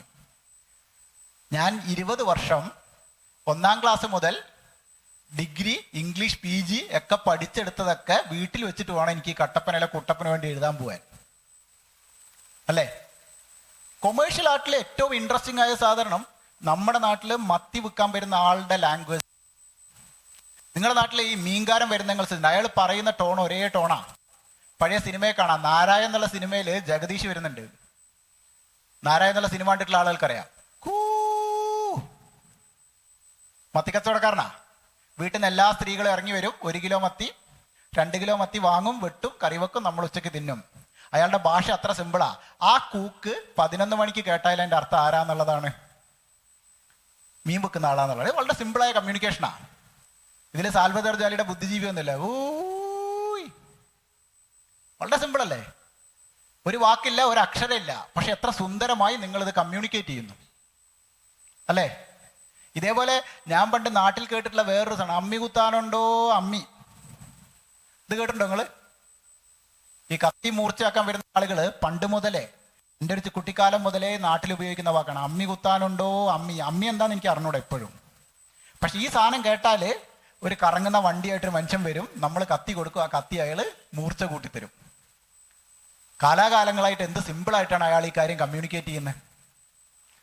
നമ്മൾ ഷേക്സ്പിയർ അത് എഴുതിയാണ് എങ്ങനെ ഉണ്ടാവുമായിരുന്നു? മാർക്ക് ആന്റണിയുടെ പോലെ ഉണ്ടാവും, അല്ലേ? ഏറ്റവും ബ്രൂട്ടസ് എന്നൊക്കെ പറഞ്ഞിട്ട് ഭയങ്കര ഇടിവെട്ട് സാധനം. അപ്പം എങ്ങനെ സിമ്പിളാക്കാം എന്നുള്ളത് നിങ്ങൾ ചിന്തിച്ചു തുടങ്ങുമ്പോൾ എല്ലാ സാധനവും സിമ്പിളാക്കണം. ഇപ്പം മുത്തൂറ്റ് പോലെ ഒരു ഫിനാൻസ് കമ്പനി ഒരിക്കൽ എൻ്റെ അടുത്ത് വന്നിട്ട് പറഞ്ഞു, ഞങ്ങളിവിടെ തുടങ്ങിയിട്ട് 20 വർഷമായി, അപ്പം നമുക്ക് സാധാരണ ആളുകളോട് കമ്മ്യൂണിക്കേറ്റ് ചെയ്യുന്ന ഒരു ക്യാമ്പയിൻ വേണം എന്ന് പറഞ്ഞു. അപ്പം ഇത് കേട്ട സമയത്ത് ഞാനിങ്ങനെ തലകുത്തി ഒന്ന് ആലോചിച്ച്, അഗെയിൻ ഞാൻ പഠിച്ച ഫിനാൻസും, ഞാൻ അത്യാവശ്യം ഫിനാൻസ് അറിയുന്ന ആളാണ്, എക്കണോമിക്സ് ഒക്കെ എനിക്കറിയാം, കുറച്ചൊക്കെ അറിയാം. ഇപ്പം ഞാൻ ഈ പണി പഠിച്ചപ്പോൾ എന്നോട് എൻ്റെ ഒരു സാറ് പറഞ്ഞു, ആദ്യമായിട്ട് ഞാൻ ഈ ജേർണലിസം കഴിഞ്ഞിട്ട് ഞാൻ ഈ കൊമേഴ്ഷ്യൽ ആർട്ടിലേക്ക് വരുന്ന സമയത്ത് എൻ്റെ അടുത്തൊരു സാറ് പറഞ്ഞു, ലോകത്തെ ഏത് സബ്ജക്റ്റിലും 10 മിനിറ്റ് സംസാരിക്കാൻ നിങ്ങൾക്ക് പറ്റിയാൽ നിങ്ങൾക്ക് പണിയെടുക്കാൻ പറ്റും. അതിനുശേഷം ഞാൻ ഉറപ്പുവരുത്തിയൊരു കാര്യം, ലോകത്തെ ഏത് സബ്ജക്റ്റിലും 10 മിനിറ്റ് നിങ്ങളോട് സംസാരിക്കാനുള്ള, അത് എൻ്റെ മുന്നിലിരിക്കുന്ന ആൾ എത്ര വിദഗ്ധനായാലും അയാളോട് 10 മിനിറ്റ് ആ സബ്ജക്റ്റിൽ എനിക്ക് സംസാരിക്കാൻ പറ്റും. അതിപ്പോൾ നാനോ ടെക്നോളജി ആയാലും പറ്റും, ലൈറ്റിംഗ് ആയാലും പറ്റും. That something that we earn. അതില്ലാണ്ട് നമുക്ക് നിൽക്കാൻ പറ്റില്ല. കാരണം ഞാനിപ്പോൾ കഴിഞ്ഞ ആഴ്ച ജീൻ്റെ ലൈറ്റ്സ് കമ്പനിയുടെ ജീൻ്റെ CEO ആയിട്ടൊരു മീറ്റിംഗ് നടത്തിയ സമയത്ത് പുള്ളി ഈ ലൈറ്റിൽ നടത്തുന്ന ഇന്നോവേഷൻസ് പറയും. അവർ ലൈറ്റിൽ കൊണ്ടുവന്ന ഇന്നോവേഷൻ എന്താണ്? ചൂട്. ഈ ലൈറ്റിൽ ഉള്ളൊരു പ്രശ്നം, നിങ്ങൾ ഈ സ്ട്രീറ്റിൽ കാണുന്ന ലൈറ്റിൽ ചൂട് കൂടിക്കഴിഞ്ഞാൽ ഓട്ടോമാറ്റിക്കലി കറണ്ടിൻ്റെ ഉപയോഗം കൂടും. കറണ്ടിൻ്റെ ഉപയോഗം കൂടിക്കഴിഞ്ഞാൽ ഇപ്പോൾ നമ്മളിപ്പോൾ ഒരു ബോംബെ താനെ ഒക്കെ ഉള്ള വലിയ ഹൈവേയിൽ ഒരു ചെറിയ ഹീറ്റ് വേരിയേഷൻ ഉണ്ടായിക്കഴിഞ്ഞാൽ കറണ്ട് ഭയങ്കരമായിട്ട് ലോസ് ആവും. അപ്പോൾ എപ്പോഴും ഇവർ ശ്രമിക്കുക ഈ ചൂട് കുറയ്ക്കാനാണ്. ഇത് നമുക്ക് മനസ്സിലാക്കിയാൽ മാത്രമേ നമുക്കിത് എഴുതാൻ പറ്റുള്ളൂ, അല്ലേ? ഇത് മനസ്സിലാക്കണം. നമ്മൾ ഈ കുറച്ചൊക്കെ നമ്മൾ സയൻസ് പഠിക്കേണ്ടി വരും. അപ്പം ഞാൻ പറഞ്ഞാൽ ഈ ഫിനാൻസ് കമ്പനി വന്നു, ഫിനാൻസ് കമ്പനിയോട് ചോദിച്ചു, നമുക്കൊരു ക്യാമ്പയിൻ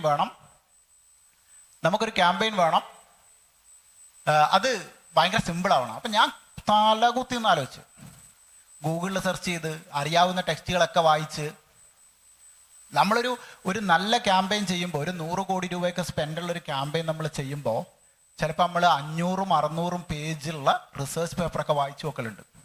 ഗതി കെട്ടിട്ട് യൂസർ മാനുവലിൽ വായിച്ചു നോക്കും. ലാസ്റ്റ് ഗതി കെട്ടിട്ട് ചിലപ്പോൾ ഒരു ലൈറ്റ് കമ്പനിയുടെയോ അല്ലെങ്കിൽ ഒരു വലിയ ഡിവൈസൊക്കെയാണ് അതിൻ്റെ യൂസർ മാനുവലിൽ വായിച്ചു നോക്കും. നിങ്ങൾ ജീവിതത്തിൽ ഏതെങ്കിലും യൂസർ മാനുവൽ വായിച്ചിട്ടുണ്ടോ? ഭയങ്കര രസമുള്ള പരിപാടിയാണ്. ഗതി കെട്ടിട്ട് യൂസർ മാനുവലൊക്കെ എടുത്ത് വായിച്ചു നോക്കി, ഇതിനകത്ത് എന്തെങ്കിലും കിട്ടുമോ എന്നറിയാൻ. ഓക്കെ, അപ്പം ഈ ഫിനാൻസ് കമ്പനി വന്ന സമയത്ത് എൻ്റെ മുന്നിലുള്ള ചോദ്യം എന്താ വെച്ചാൽ, ഇതിനെ എങ്ങനെ രസകരമായിട്ട് എൻ്റെ ഓഡിയൻസിന് പ്രസൻറ്റ് ചെയ്യാം. അപ്പം ഞാനിങ്ങനെ കുറേ ദിവസം ചിന്തിച്ചിട്ട് ഒരു ദിവസം രാത്രി ഉച്ചയ്ക്ക് ഭക്ഷണം കഴിക്കാൻ വേണ്ടിയിട്ട് ഓഫീസിൽ നിന്ന് വീട്ടിലേക്ക് പോകുമ്പോൾ എൻ്റെ മനസ്സിലൊരു തോട്ട് കുടുങ്ങി. പണം കൊടുത്താൽ സ്നേഹം കിട്ടുമോ? പണം കൊടുത്താൽ സ്നേഹം കിട്ടുമോ? ഓക്കെ, പണം കൊടുത്താൽ സ്നേഹം കിട്ടില്ല. 100% ഉറപ്പിച്ച്. പണം കൊടുത്താൽ സ്നേഹം കിട്ടും എന്ന് വിശ്വസിക്കുന്ന ആരെങ്കിലും ഉണ്ടോ ഇവിടെ? ഒരാളുണ്ട്. ഒറ്റ ആളാണ് പണം കൊടുത്താൽ സ്നേഹം കിട്ടുമെന്ന് വിശ്വസിക്കുക. ഓക്കെ, ഞാനൊരു കഥ പറയാം, ശരിക്കും ലൈഫിൽ നടന്നാണ്. ഓക്കെ, ഒരു ആൺകുട്ടി ഒരു പെൺകുട്ടിയെ സ്നേഹിക്കുന്നുണ്ട്. ഇവർ കോളേജിൽ പഠിക്കുന്ന കാലം മുതൽ ഈ ആൺകുട്ടിക്ക് ഈ പെൺകുട്ടിയെ ഭയങ്കര ഇഷ്ടമാണ്. ഭയങ്കര ഇഷ്ടം എന്ന് പറഞ്ഞാൽ നമ്മൾ പച്ച മലയാളത്തിൽ പറയണ അസ്ഥിക്ക് പിടിച്ച പ്രേമം. അപ്പോൾ ഈ കുട്ടി എന്ത് ചെയ്ത്, ഈ ആൺകുട്ടി എല്ലാ ദിവസവും രാവിലെ ഈ പെൺകുട്ടിയുടെ വീട്ടിൻ്റെ മുന്നിൽ കൂടെ പോവും. എല്ലാ ദിവസവും രാവിലെ ഐ ലവ് യു എന്ന് പറയും. ഈ പെൺകുട്ടിക്കാണ് തിരിഞ്ഞു നോക്കൂല. പെൺകുട്ടി വളരെ ബോൾഡാണ്, ഈ പെൺകുട്ടി തിരിഞ്ഞു നോക്കൂല. അങ്ങനെ ഇയാൾ ഒരു വർഷം മൊത്തം ഈ പെൺകുട്ടിയുടെ വേക്കി നടന്ന്. ആ പെൺകുട്ടി തിരിഞ്ഞു നോക്കിയില്ല. പെൺകുട്ടി ഭയങ്കര ബോൾഡാണ്. പെൺകുട്ടി വളരെ നല്ല കുട്ടിയാണ്. നമ്മുടെ നാട്ടിൽ അങ്ങനെയാണല്ലോ പറയാ, പ്രേമിക്കാത്ത ആളുകളൊക്കെ നല്ല കുട്ടികൾ. ഓക്കെ, നല്ല കുട്ടിയാണ്, എനിക്ക് എതിർപ്പൊന്നുമില്ല. അപ്പൊ ഈ നല്ല കുട്ടിയായ പെൺകുട്ടിയുടെ അമ്മ ഒരു ദിവസം ലിവർ സിറോസിസ് വന്ന് ലിവർ അടിച്ചു. സിമ്പിളായിട്ട് ലിവർ അടിച്ചു. ഈ പെൺകുട്ടീനെ ഹോസ്പിറ്റലിൽ അഡ്മിറ്റ് ചെയ്യുകയും ചെയ്തു. ഈ ഹോസ്പിറ്റലിൽ അഡ്മിറ്റ് ചെയ്ത സമയത്തേക്ക് ഈ ചെക്കൻ എന്ത് ചെയ്തു, ഒരു വർഷം ബാക്കിൽ കടന്ന് ഈ ചെക്കൻ നശിച്ച് നാരായണക്കല്ലേ അവൻ വിട്ടിട്ട് പോയി. അങ്ങനെ ഈ പെൺകുട്ടിയെ അമ്മയുടെ ലിവർ നാളെ മാറ്റി വെച്ചില്ലേ അമ്മ മരിക്കും. ഈ പെൺകുട്ടിക്ക് അമ്മ മാത്രമേ ഉള്ളൂ. ഈ പെൺകുട്ടിക്ക് അമ്മ അല്ലാണ്ട് വേറെ ആരുമില്ല. അപ്പൊ ഈ പെൺകുട്ടിയുടെ ശസ്ത്രക്രിയ നടക്കേണ്ട ദിവസം കൃത്യമായിട്ട് ശസ്ത്രക്രിയ നടന്നു. ആരോ ഈ പെൺകുട്ടിയെ സഹായിച്ചു, ആരാന്ന് ആർക്കും അറിയില്ല. 4 ലക്ഷം രൂപ ശസ്ത്രക്രിയക്ക് കെട്ടിവെച്ചു. ഈ പെൺകുട്ടിയുടെ അമ്മയുടെ ശസ്ത്രക്രിയ നടന്നു. പെൺകുട്ടിയുടെ അമ്മ രക്ഷപ്പെട്ടു. അവർ രണ്ടുപേരുടെ വീട്ടിൽ തിരിച്ചുപോയി സുഖമായിട്ട് ജീവിക്കുക. ഒരു 2 മാസം കഴിഞ്ഞപ്പം വേറൊരു സോഴ്സിൽ നിന്ന് ഈ പെൺകുട്ടി അറിയാണ്, ഈ ആൺകുട്ടിയാണ് ഇവക്ക് വേണ്ടി 4 ലക്ഷം രൂപ കെട്ടിവെച്ചത്. ആൺകുട്ടി അങ്ങോട്ട് വന്നിട്ടൊന്നുമില്ല. ആൺകുട്ടി ഇവളുടെ വേക്കിലും പോയില്ല. ആൺകുട്ടി ആൺകുട്ടിയുടെ വഴിക്ക് പോയി. ഈ പെൺകുട്ടി ഈ ആൺകുട്ടിയെ സ്നേഹിക്കുമല്ലോ? അത്രയും കാലം റിജക്ട് ചെയ്ത ഈ പെൺകുട്ടി ആൺകുട്ടിയെ സ്നേഹിക്കുമല്ലോ? സ്നേഹിക്കൂലേ? അപ്പൊ പണം കൊടുത്ത സ്നേഹം കിട്ടില്ലേ? ഈ പണം അയാൾ വാങ്ങിയത് എവിടെന്ന് വെച്ചാൽ മുത്തൂറ്റി പോയിട്ട് അവളുടെ മുത്തശ്ശൻ കൊടുത്ത സ്വർണം പണയം വെച്ചിട്ടാണ് എന്ത് ചെയ്തത്, ഈ പണം ഈ കുട്ടിയുടെ ഹോസ്പിറ്റലിൽ അടച്ചത്. അപ്പൊ മുത്തൂറ്റുകാര് പണം കൊടുത്തില്ലായിരുന്നെങ്കിൽ ഈ കുട്ടിക്ക് ഈ ചെക്കന് സ്നേഹം കിട്ടുമായിരുന്നോ? ഇപ്പൊ പണം കൊടുത്താൽ സ്നേഹം കിട്ടില്ലേ? അപ്പൊ അന്ന് ഞാൻ കോപ്പി എഴുതി പണം കൊടുത്ത് ഞങ്ങൾ സ്നേഹം വാങ്ങി. അന്ന് കേരളത്തിൽ മൊത്തം ഞങ്ങൾ കേരളത്തിൽ തെങ്ങിയത്തക്കാര്, ചായക്കടക്കാര്, നാട്ടുകാരോടൊക്കെ ഞങ്ങൾ ഈ ചോദിച്ചു എല്ലാവരും പറഞ്ഞു സ്നേഹം കിട്ടില്ല. പക്ഷേ ഈ ക്യാമ്പയിൻ ഭയങ്കര ഹിറ്റായി. കാരണം പണം കൊടുത്താൽ സ്നേഹം കിട്ടും. ഇവിടെ നമ്മൾ സോഷ്യൽ നോമിനെ കോൺട്രഡിക്റ്റ് ചെയ്യാണ്. ഇത് ക്രിയേറ്റിവിറ്റിയുടെ ഒരു രൂപമാണ്. പക്ഷെ ഇത് അറിയണമെന്നുണ്ടെങ്കിൽ പണം കൊടുത്താൽ സ്നേഹം കിട്ടൂല എന്നുള്ള സൊസൈറ്റിയിൽ നിൽക്കുന്ന ഒരു വാക്കിനെ നമ്മൾ അറിയണ്ടേ?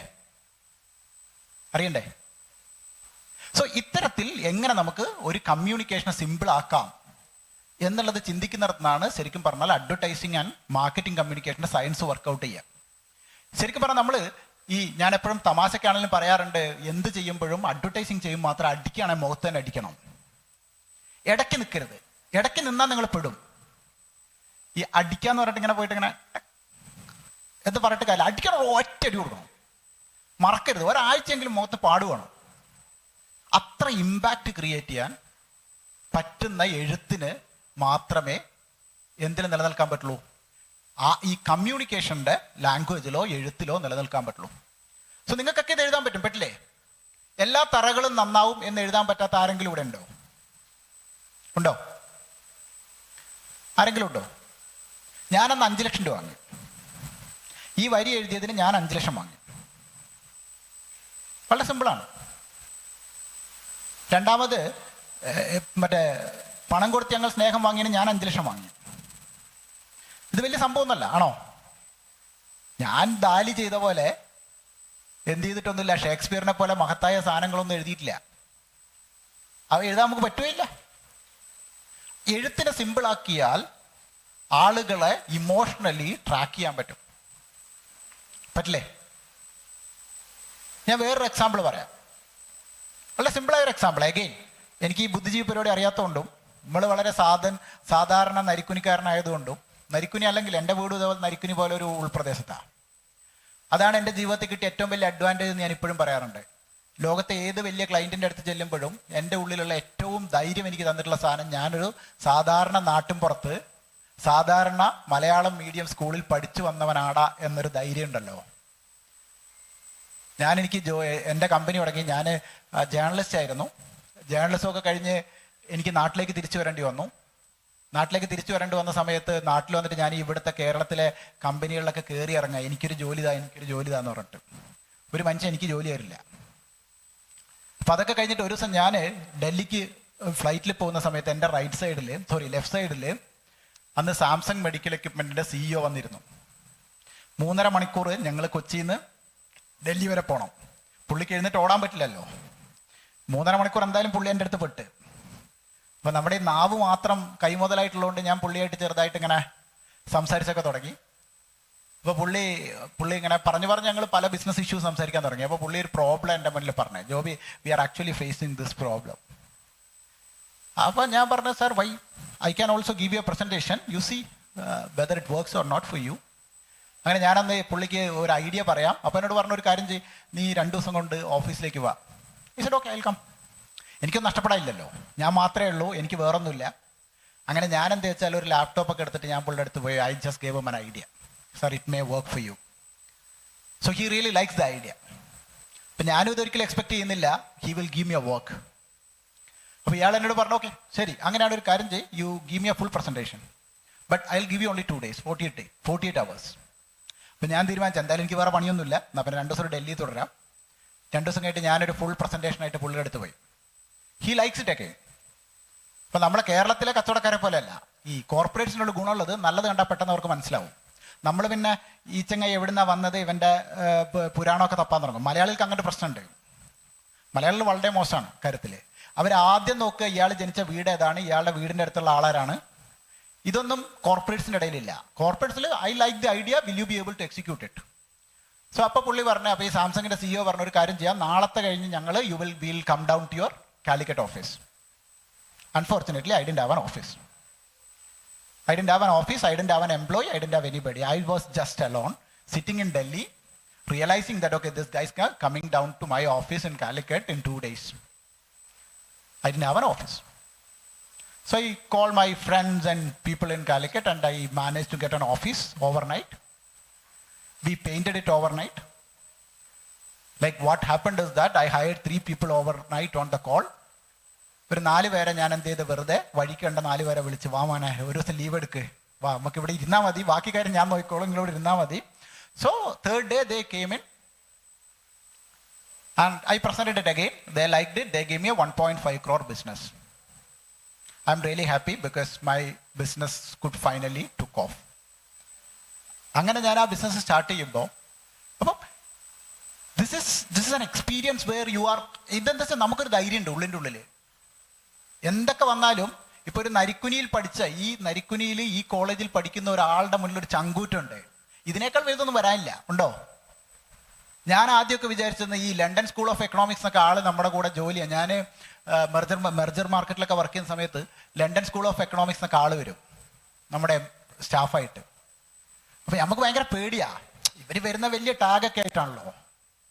ഇപ്പം ഇവർ വന്നിട്ട് 2 ദിവസം ഓഫീസിലേക്ക് മനസ്സിലായി ഇവർ നമ്മളെക്കാൾ വലിയ പൊട്ടന്മാരാ. ഇവരുടെ അടുത്ത് ഈ പറഞ്ഞ സർട്ടിഫിക്കറ്റ് മാത്രമേ ഉണ്ടാവുള്ളൂ, വേറൊരു തേങ്ങ ഉണ്ടാവില്ല, ബുദ്ധി ഉണ്ടാവില്ല, കോമൺ സെൻസ് ഉണ്ടാവില്ല. സോ ഈ ഒരു ധൈര്യമാണ് ശരിക്കും പറഞ്ഞാൽ നിങ്ങളെ വിജയിപ്പിക്കാൻ കാരണമാവുന്നത്. നിങ്ങൾ സാധാരണ ജീവിതത്തിൽ കാണുന്ന സാധനങ്ങളാണ് കൊമേഴ്ഷ്യൽ ആർട്ടിൽ വേണ്ടത്. നിങ്ങൾ സാഹിത്യം എഴുതുമ്പോൾ നിങ്ങൾക്ക് ഏത് ജീവിത സാഹചര്യങ്ങളും എഴുതാം. പക്ഷെ നിങ്ങൾ ഒരു കൊമേഴ്ഷ്യൽ ആർട്ട് എഴുതുമ്പോൾ നിങ്ങൾ ആ ജീവിതത്തിൽ ഏത് സാഹചര്യത്തിലുള്ള ആൾക്ക് വേണ്ടിയാണോ എഴുതുന്നത് അയാളെക്കുറിച്ച് എഴുതണം. അതാണ് നമ്മുടെ ജോബിൻ്റെ ഏറ്റവും രസകരമായ ജോലി. നമ്മൾ ജീവിതത്തിൽ ഇതുവരെ ചിന്തിക്കാത്ത ക്ലൈൻ്റൊക്കെ നമ്മുടെ മുന്നിൽ വന്ന് പെടും. ഞാൻ ഒരു എക്സാമ്പിൾ പറയാം. ഇപ്പം ഞാൻ ഈ അടുത്ത കാലത്ത് വർക്ക് ചെയ്തൊരു ബ്രാൻഡിൻ്റെ ക്ലൈൻ്റ് എന്ന് പറഞ്ഞാൽ ആമസോൺ, അവരാണ് ക്ലൈൻറ്റ്. ഗൂഗിള്, ഇവരൊക്കെയാണ് ക്ലൈൻറ്റ്. അത് ഇവരുടെ സിഇഒനെയാണ് നമ്മൾ കമ്മ്യൂണിക്കേറ്റ് ചെയ്യേണ്ടത്. നമ്മുടെ പ്രൊഡക്റ്റ് വെച്ച് നമ്മൾ കമ്മ്യൂണിക്കേറ്റ് ഇവരോടായിരിക്കും. നമ്മൾ സത്യത്തിൽ ഇതുവരെ ഇത്ര ലെവലിലുള്ള ഒരു കമ്പനിയെ നമ്മൾ കണ്ടിട്ട് പോലും ഉണ്ടാവില്ല. But we have to talk to them in their language, അല്ലേ? ഞാൻ നേരത്തെ പറഞ്ഞ എല്ലാ തറകളും നന്നാവും ഇവിടെ വർക്ക് ചെയ്യൂല, പുള്ളിയുടെ അടുത്ത് വർക്ക് ചെയ്യൂല. ബിഗ് ബാസ്ക്കറ്റ് എന്നൊരു കമ്പനി ഉണ്ട്, അറിയാമെന്ന് എനിക്കറിയില്ല. ബിഗ് ബാസ്ക്കറ്റ് അറിയോ? ബിഗ് ബാസ്ക്കറ്റ് ഇപ്പം കേരളത്തിലൊക്കെ ഉണ്ട്. ഇപ്പം അത് ടാറ്റ ഏറ്റെടുത്തു. ടാറ്റ ഏറ്റെടുക്കുന്നതിന് മുമ്പ് അത് വളരെ ചെറിയ കമ്പനി ആയിരുന്നു. 2 പിള്ളേർ തുടങ്ങിയൊരു കമ്പനി ആയിരുന്ന കാലത്ത് ഡൽഹിയിൽ, ഞാനന്ന് ഡൽഹി ഓഫീസിൽ വർക്ക് ചെയ്യുന്ന സമയത്ത് നമ്മുടെ അടുത്തേക്ക് ഒരു അസൈൻമെൻറ്റ് വന്നു. ഈ ബിഗ് ബാസ്ക്കറ്റ് അന്ന് നോയിഡയിൽ ഒരു IT പാർക്ക് ഉണ്ട്. ഈ നോയിഡ എക്സ്പ്രസ് IT പാർക്ക് എന്ന് പറയും, എക്സ്പ്രസ് വേ എന്നാ പറയാം. അവിടെ 2 ബോർഡ് വെക്കും. ഇതാണ് അവർ പറഞ്ഞ ബ്രീഫ്. 2 ബോർഡ് അവിടെ വെക്കും. ഓൺലി IT-കാർ മാത്രമേ അതിലേ പോവുള്ളൂ. പക്ഷെ ഞങ്ങൾക്ക് നല്ല ഡൗൺലോഡ്സ് വേണം. അന്ന് ഈ ബിഗ് ബാസ്ക്കറ്റ് ഓർഗാനിക് ഫുഡ് വെക്കുന്ന ഒരു കമ്പനിയാണ്. ഇപ്പം അവർ ഇൻസ്റ്റാമാർട്ട് എന്ന് പറയുന്ന പോലെയുള്ള ക്വിക്ക് കൊമേഴ്സ് ബിസിനസ്സിലാണ് നിൽക്കുന്നത്. അന്ന് അവർ ഓർഗാനിക് ഫുഡ് മാത്രമാണ്, എന്താ പറയുക, ഓർഗാനിക് ഫുഡ് പ്രൊഡക്ട്സാണ് വെക്കുക. അപ്പോൾ എന്നോട് ഒരു ആവശ്യപ്പെട്ട 2 ഹോർഡിങ് വെക്കും. അതിൽ ഞങ്ങൾക്ക് ഇത്ര നമ്പർ ഓഫ് ഡൗൺലോഡ്സ് വരണം. ഭയങ്കര ടഫ് ജോബാണ്. കാരണം ഈ ഡൗൺലോഡ്സ് ഉണ്ടാവുക എന്ന് പറയുന്നത് അത്ര എളുപ്പമുള്ള പരിപാടിയല്ല. ഇത് ആൾ കയറി ഡൗൺലോഡ് ചെയ്യണ്ടേ. അപ്പം ഞാനതിങ്ങനെ തലകുത്തി എന്ന് ആലോചിച്ച് ഇത് എങ്ങനെ ബ്രേക്ക് ചെയ്യാൻ പറ്റും. അപ്പം അങ്ങനെ ബ്രേക്ക് ചെയ്യാൻ വന്ന സമയത്ത് ലാസ്റ്റ് ഞാനൊരു കോപ്പി എഴുതി. It work really well for me. The copy versus apple is made of carrot എന്നായിരുന്നു. ആപ്പിൾ എന്ന് പറഞ്ഞാൽ ആപ്പിളിൻ്റെ ലോഗോ ഉണ്ടല്ലോ, ആപ്പിളിൻ്റെ ലോഗോ ഈസ് മെയ്ഡ് ഓഫ് ഒരു ക്യാരറ്റിൻ്റെ പടവും. താഴെ to know more visit our website. ഇത്രയും മാത്രമേ ആ ബോർഡിലുള്ളൂ. സംഭവം ക്ലിക്ക്ഡ് വെൽ ബിക്കോസ് ഈ സാധനം ഒരു ക്യൂരിയോസിറ്റി ക്രിയേറ്റ് ചെയ്തു. ഈ ആപ്പിളും ക്യാരറ്റും തമ്മിലുള്ള ബന്ധം എന്താണെന്നുള്ളത് ഭയങ്കര, ഈ IT-കാർക്കുള്ളൊരു ഗുണം വെച്ചാൽ ഈ ആപ്പിൾ എന്ന് കേട്ടാൽ ഇവർ എന്തായാലും നോക്കും. ഈ IT-കാർക്ക് അങ്ങനത്തെ കുഴപ്പമുണ്ട്. ഈ ആപ്പിളിൻ്റെ സിമ്പൽ കണ്ടാൽ അവർ എന്ത് മണ്ടത്തിനാണെങ്കിലും വായിക്കും. അതെനിക്ക് നേരത്തെ അറിയാം. അപ്പം ഞാൻ ഈ apple is made of carrot എന്ന് പറഞ്ഞപ്പോൾ ഇതെന്താണെന്നറിയാൻ വേണ്ടിയിട്ട് എല്ലാവരും ഉള്ളിൽ കയറി. അപ്പോൾ ഉള്ളിൽ ഞാനൊരു 2 സെൻറ്റൻസ് എഴുതി. ഇങ്ങനെ ഈ സ്റ്റീവ് ജോബ്സിൻ്റെ പ്രത്യേകത ഉള്ളത്, സ്റ്റീവ് ജോബ്സ് വേവിച്ച ഫുഡ് കഴിക്കില്ല. വേവിച്ച ഫുഡ് പുള്ളി കഴിക്കാൻ നിർത്തിയിട്ട് കുറേ കാലമായി. പുള്ളിയുടെ തോട്ടത്തിൽ ഉണ്ടാക്കിയ സാധനം മാത്രം പറിച്ചിട്ടാണ് തിന്നുക. അതാണ് സ്റ്റീവ് ജോബ്സിൻ്റെ പ്രത്യേകത. പുറത്തുനിന്ന് സാധനം വാങ്ങില്ല. ഭയങ്കര പേടിയാണ് പുള്ളിക്ക്, ഭയങ്കര പേടിയുള്ളൊരു മനുഷ്യൻ. അപ്പോൾ പുറത്തുനിന്ന് സാധനം വാങ്ങിയിട്ട് കഴിക്കില്ല. സ്വന്തം തോട്ടത്തിൽ പോയി പറിച്ചെടുക്കുന്ന സാധനം മാത്രം കഴിക്കുന്ന ഒരു മന്ദബുദ്ധിയായിരുന്നു ആര്? Steve jobs. അപ്പം ഞാനിൻ്റെ അടിയിൽ എഴുതി ഇത്രയേ ഉള്ളൂ, സ്റ്റീവ് ജോബ്സ് പുറത്തുനിന്നുള്ള വിഷമുള്ള ഫുഡ് വാങ്ങി കഴിച്ചിരുന്ന പണ്ടേ തട്ടിപ്പോയിരുന്നു. അങ്ങനെയാണ് ആപ്പിൾ ഉണ്ടാവില്ല എന്നായിരുന്നു അതിൻ്റെ അടിയിൽ. അതുകൊണ്ട് you subscribe to our organic food എന്നായിരുന്നു എൻ്റെ അടിയിൽ ഉണ്ടായിരുന്നത്. It worked very well. So what happened is that, ഞാൻ ഈ സ്റ്റീവ് ജോബ്സിന് ഈ സ്വഭാവം ഉണ്ടെന്ന് അറിയണം ഇത് എഴുതണമെങ്കിൽ, അല്ലേ? വേണ്ടേ? ഇത് അറിയണമെങ്കിൽ എന്താ വഴി? ഇതറിയണം സ്റ്റീവ് ജോബ്സിൻ്റെ ആത്മകഥ വായിക്കുക എന്നുള്ളതാണ് ഏറ്റവും എളുപ്പമുള്ള വഴി. വേറെ വഴിയൊന്നുമില്ല.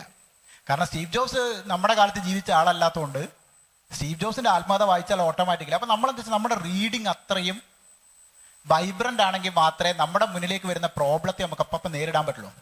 ഒരു ബ്രീഫ് കിട്ടിക്കഴിഞ്ഞാൽ പിന്നെ വായിക്കാനും സമയം ഉണ്ടാവില്ല. ഉണ്ടാവുമോ? ബ്രീഫ് കിട്ടിക്കഴിഞ്ഞാൽ പിന്നെ അടുത്ത പണിയാണ്. And we have to work 24 hours 38 hours. നമുക്ക് അത്രയും ചെറിയ ഷോർട്ട് ടൈമാണ് കിട്ടുന്നത്. ഈ സമയത്തുള്ള ഐഡിയ ഉണ്ടാക്കണമെന്നുണ്ടെങ്കിൽ നമുക്ക് ഇങ്ങനത്തെ നമ്മൾ വായന വളരെ സജീവമാക്കണം. അപ്പോൾ സത്യം പറഞ്ഞാൽ ഈ അഡ്വർടൈസിങ് ഇൻഡസ്ട്രിയിൽ വർക്ക് ചെയ്യാൻ തുടങ്ങിയ കാലം മുതൽ ഇങ്ങോട്ട് വായനയ്ക്ക് വേണ്ടി ഒരു ദിവസം 3 മണിക്കൂറെങ്കിലും മാറ്റി വെക്കുന്ന ഒരാളാണ് ഞാൻ. ഇപ്പോഴും ഞാൻ വിശ്വസിക്കുന്ന ഒരു കാര്യം, ഞാൻ ഏറ്റവും കൂടുതൽ ഇൻവെസ്റ്റ് ചെയ്യുന്നതും ടൈം ഇൻവെസ്റ്റ് ചെയ്യുന്നതും വായനയിലാണ്. ലിറ്ററേച്ചർ സ്റ്റുഡൻ്റ് ആയിരുന്നപ്പോൾ എനിക്ക് വായിക്കേണ്ട ആവശ്യമില്ല. കാരണം എനിക്ക് ഗൈഡ് വെച്ച് പഠിക്കാം, ഇല്ലേ? ഗൈഡ് വെച്ച് പഠിക്കാൻ പറ്റില്ലേ? ഇപ്പം പിന്നെ ഞങ്ങളൊക്കെ പഠിക്കുന്ന കാലത്ത് ഗൈഡ് വേണമായിരുന്നു. ഇപ്പം യൂട്യൂബ് ഉണ്ട്. അന്ന് യൂട്യൂബ് ഇല്ലല്ലോ. ഇപ്പം പിന്നെ നമുക്ക് എല്ലാം യൂട്യൂബ് വെച്ച് പഠിക്കാം. അന്ന് നമ്മൾ ഗൈഡിന് വേണ്ടിയുള്ള പക്കപ്രാച്ചിലായിരുന്നു. എവിടെ ഗൈഡ് എവിടെ കിട്ടും എന്നുള്ളതാണ് ഫസ്റ്റ് ക്വസ്റ്റ്യൻ. അപ്പം ഈ കൊമേഴ്ഷ്യൽ ആർട്ട് എന്ന് പറയുന്നത് ഭയങ്കര സിമ്പിൾ ആയിട്ടുള്ളൊരു സാധനമാണ്, അല്ലേ? ഭയങ്കര രസകരമായിട്ടുള്ള ഒരു ജോലിയാണ് അഡ്വർടൈസിങ് എന്ന് എല്ലാവരോടും നമ്മൾ പറയാറുണ്ട്. പക്ഷെ ഭാഗ്യവശാൽ ഈ ഫീൽഡിലേക്ക് ആരും വരാറില്ല. അതുകൊണ്ട് നമ്മളെപ്പോലുള്ള ആളുകൾ സുഖമായിട്ട് കഞ്ഞി കുടിച്ച് പോകുന്നുണ്ട്. വലിയ കുഴപ്പമൊന്നുമില്ല, വലിയ കോമ്പറ്റീഷൻ ഇല്ല.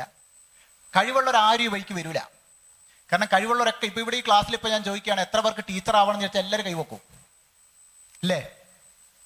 ടീച്ചർ ആവാൻ ഇഷ്ടം പോലെ ആളുണ്ട്. Not bad. ടീച്ചർ ആവുന്ന മോശമൊന്നുമല്ല. ടീച്ചർ ആവുമ്പോൾ ഞാൻ കണ്ടിട്ടുള്ള ഒരേ ഒരു പ്രശ്നം ഞാൻ പറയാം. ഞാനൊരു ടീച്ചർ ആവാതിരുന്നത് എന്തുകൊണ്ട്, എൻ്റെ വൈഫൊരു ടീച്ചറാണ്. അതുകൊണ്ട് ടീച്ചർ സൊസൈറ്റിയെക്കുറിച്ച് എനിക്ക് പ്രത്യേകിച്ച് എതിർപ്പൊന്നുമില്ല. പക്ഷെ ഞാനൊരു ടീച്ചർ ആകാൻ എന്നോട് ആരെങ്കിലും ചോദിച്ചാൽ ഞാൻ ഒരിക്കലും ഒരു ടീച്ചർ ആവാൻ പോകുന്നില്ല. ബിക്കോസ് ഞാൻ കോളേജ് കഴിഞ്ഞിറങ്ങിയ 2005 ഞാനൊരു ടീച്ചർ ആയിരുന്നുവെങ്കിൽ 2024 വരെ 16-ാം നൂറ്റാണ്ടിൽ എഴുതിയ ഷേക്സ്പിയറിനെ ഞാൻ വീണ്ടും വീണ്ടും വീണ്ടും പഠിപ്പിക്കണം. ഇത് ലാസ്റ്റ് നീ കാണാപ്പാടോ, അല്ലേ? ഇതെന്നെ പഠിപ്പിക്കണ്ടേ? ഇതൊക്കെ ഷേക്സ്പിയർ മാറ്റിയിട്ട് വേറെ ആളാക്കാൻ പറ്റില്ലല്ലോ. ഈ സിലബസ് ഈ സാധനം പോവുകയില്ല. പക്ഷെ എൻ്റെ ജോലിക്ക് ആ പ്രശ്നമില്ല. എൻ്റെ ജോലിയിൽ ഒരിക്കലും റിപ്പീറ്റേഷൻ ഉണ്ടാവില്ല. ഇന്നലെ ചെയ്ത പണി എനിക്ക് എന്തായാലും ഇന്ന് രാവിലെ ചെയ്യണ്ട. ഇത് ഹെഗൽ പറഞ്ഞ പോലെയാണ്, ഹെഗലാന്ന് തോന്നുന്നു, ഫിലോസഫർ ഹെഗൽ പറഞ്ഞ പോലെ nobody can step twice into the same river എന്ന് പറഞ്ഞൊരു അവസ്ഥയുണ്ട്. ഒരിക്കലും ഒരേ പുഴയിലേക്ക് 2 വട്ടം കാല് വെക്കാൻ പറ്റില്ല. പറ്റുമോ? ഒരേ പുഴയിലേക്ക് 2 വട്ടം കാല് വെക്കാൻ പറ്റുമോ? ഒരിക്കലും പറ്റില്ല. കാരണം പുഴ ഒഴുകി പോയില്ലേ. അപ്പോൾ ഉണ്ടായിരുന്ന വെള്ളം ഒഴുകി പോവുകയും പുതിയ വെള്ളം വരികയും ചെയ്തു എന്ന് പറയുന്നതാണ് നമ്മുടെ ഇൻഡസ്ട്രി. എൻ്റെ ജോലിയിൽ ഞാൻ ഇപ്പോഴും ഹാപ്പി ആവുന്നത് അതെന്നെ ചലഞ്ച് ചെയ്യുന്നു എന്നുള്ളത് കൊണ്ടാണ്. ഈ ഫെബ്രുവരി 4-ാം തീയതി, അതായത് അടുത്ത ചൊവ്വാഴ്ച, എനിക്ക് ഒരു പ്രസൻറ്റേഷൻ കൊടുക്കാനുണ്ട് ബാംഗ്ലൂർ. കഴിഞ്ഞ 3 ദിവസത്തിനുള്ളിൽ ഏകദേശം 1000-ഓളം പേജ് ഞാൻ ഈ സബ്ജക്റ്റിൻ്റെ റിസർച്ച് ഡോക്യുമെൻ്റ് മാത്രം വായിച്ചിട്ടുണ്ട്. ഒരിക്കലും ഞാൻ ചിന്തിക്കാത്ത വഴികളിലൂടെയൊക്കെ ഞാൻ പോയിട്ടുണ്ട്. എന്നോട് ഒരിക്കൽ ഒരു രസകരമായ കഥ പറയാം. എന്നോടൊരിക്കലൊരു ജി നിങ്ങൾക്ക് അറിയായിരിക്കും, ജി വേൾഡിലെ ഏറ്റവും വലിയ കമ്പനികളിലൊന്നാണ്. ജിൻ്റെ health care department marketing head ഒരിക്കൽ എന്നെ ചലഞ്ച് ചെയ്തു. ഭയങ്കര രസമുള്ള ചലഞ്ചായിരുന്നു. ഞാൻ ജീവിതത്തിൽ ഏറ്റെടുത്ത ഏറ്റവും വലിയ ചലഞ്ചും ഏറ്റവും കുറഞ്ഞ പൈസയ്ക്ക് ഞാൻ ചെയ്ത അഡ്വർടൈസ്മെൻറ്റും ആ ചലഞ്ചാണ്. സോ ഡൽഹിയിൽ ഒരു ഡോക്ടർമാരുടെ മീറ്റിംഗ് നടക്കുന്നു. ഈ ഡോക്ടർമാരുടെ പ്രശ്നം നിങ്ങൾക്ക് അറിയാലോ. ഡോക്ടർമാരുമായിട്ട് ഡീൽ ചെയ്ത് പരിചയമുള്ള ആളുകൾ പറഞ്ഞിട്ട് ഭയങ്കര അഹങ്കാരമാണ്. അത് ഇവിടുത്തെ ഡോക്ടർമാർക്ക് മാത്രമൊന്നുമല്ല, ഇന്ത്യയിൽ എവിടെയും ഡോക്ടർമാർക്ക് ഭയങ്കര അഹങ്കാരമാണ്. എന്നുവെച്ചാൽ അവർ ചിന്തിക്കുന്ന അവരാണ് ലോകത്തെ ഏറ്റവും ബുദ്ധിയുള്ള ആളുകൾ എന്നാണ്. നമ്മുടെ സൊസൈറ്റി ഉണ്ടാക്കി കൊടുത്തൊരു കുഴപ്പമാണ്. നമ്മുടെ അത്രയും ബുദ്ധിയൊക്കെ തന്നെ അവർക്കുള്ളൂ, അല്ലേ? അവർക്ക് ബുദ്ധി കൂടുതലുണ്ടോ? എനിക്ക് തോന്നുന്നില്ല. ഇനിയിപ്പോൾ അതിലെ ഏതെങ്കിലും ഡോക്ടറിനെ എതിർത്താലും എനിക്ക് കുഴപ്പമൊന്നുമില്ല. പക്ഷേ അവരുടെ ഉള്ളിൽ അവർക്കൊരു ധാരണയുണ്ട്, ഞങ്ങൾ ഈ ലോകത്തെ ഏറ്റവും വലിയ മഹാന്മാരാണെന്നുള്ളത്. കാരണം അവർക്ക് ഏറ്റവും കൂടുതൽ ശമ്പളം ഇപ്പോൾ തൽക്കാലം കിട്ടുന്നുണ്ട്.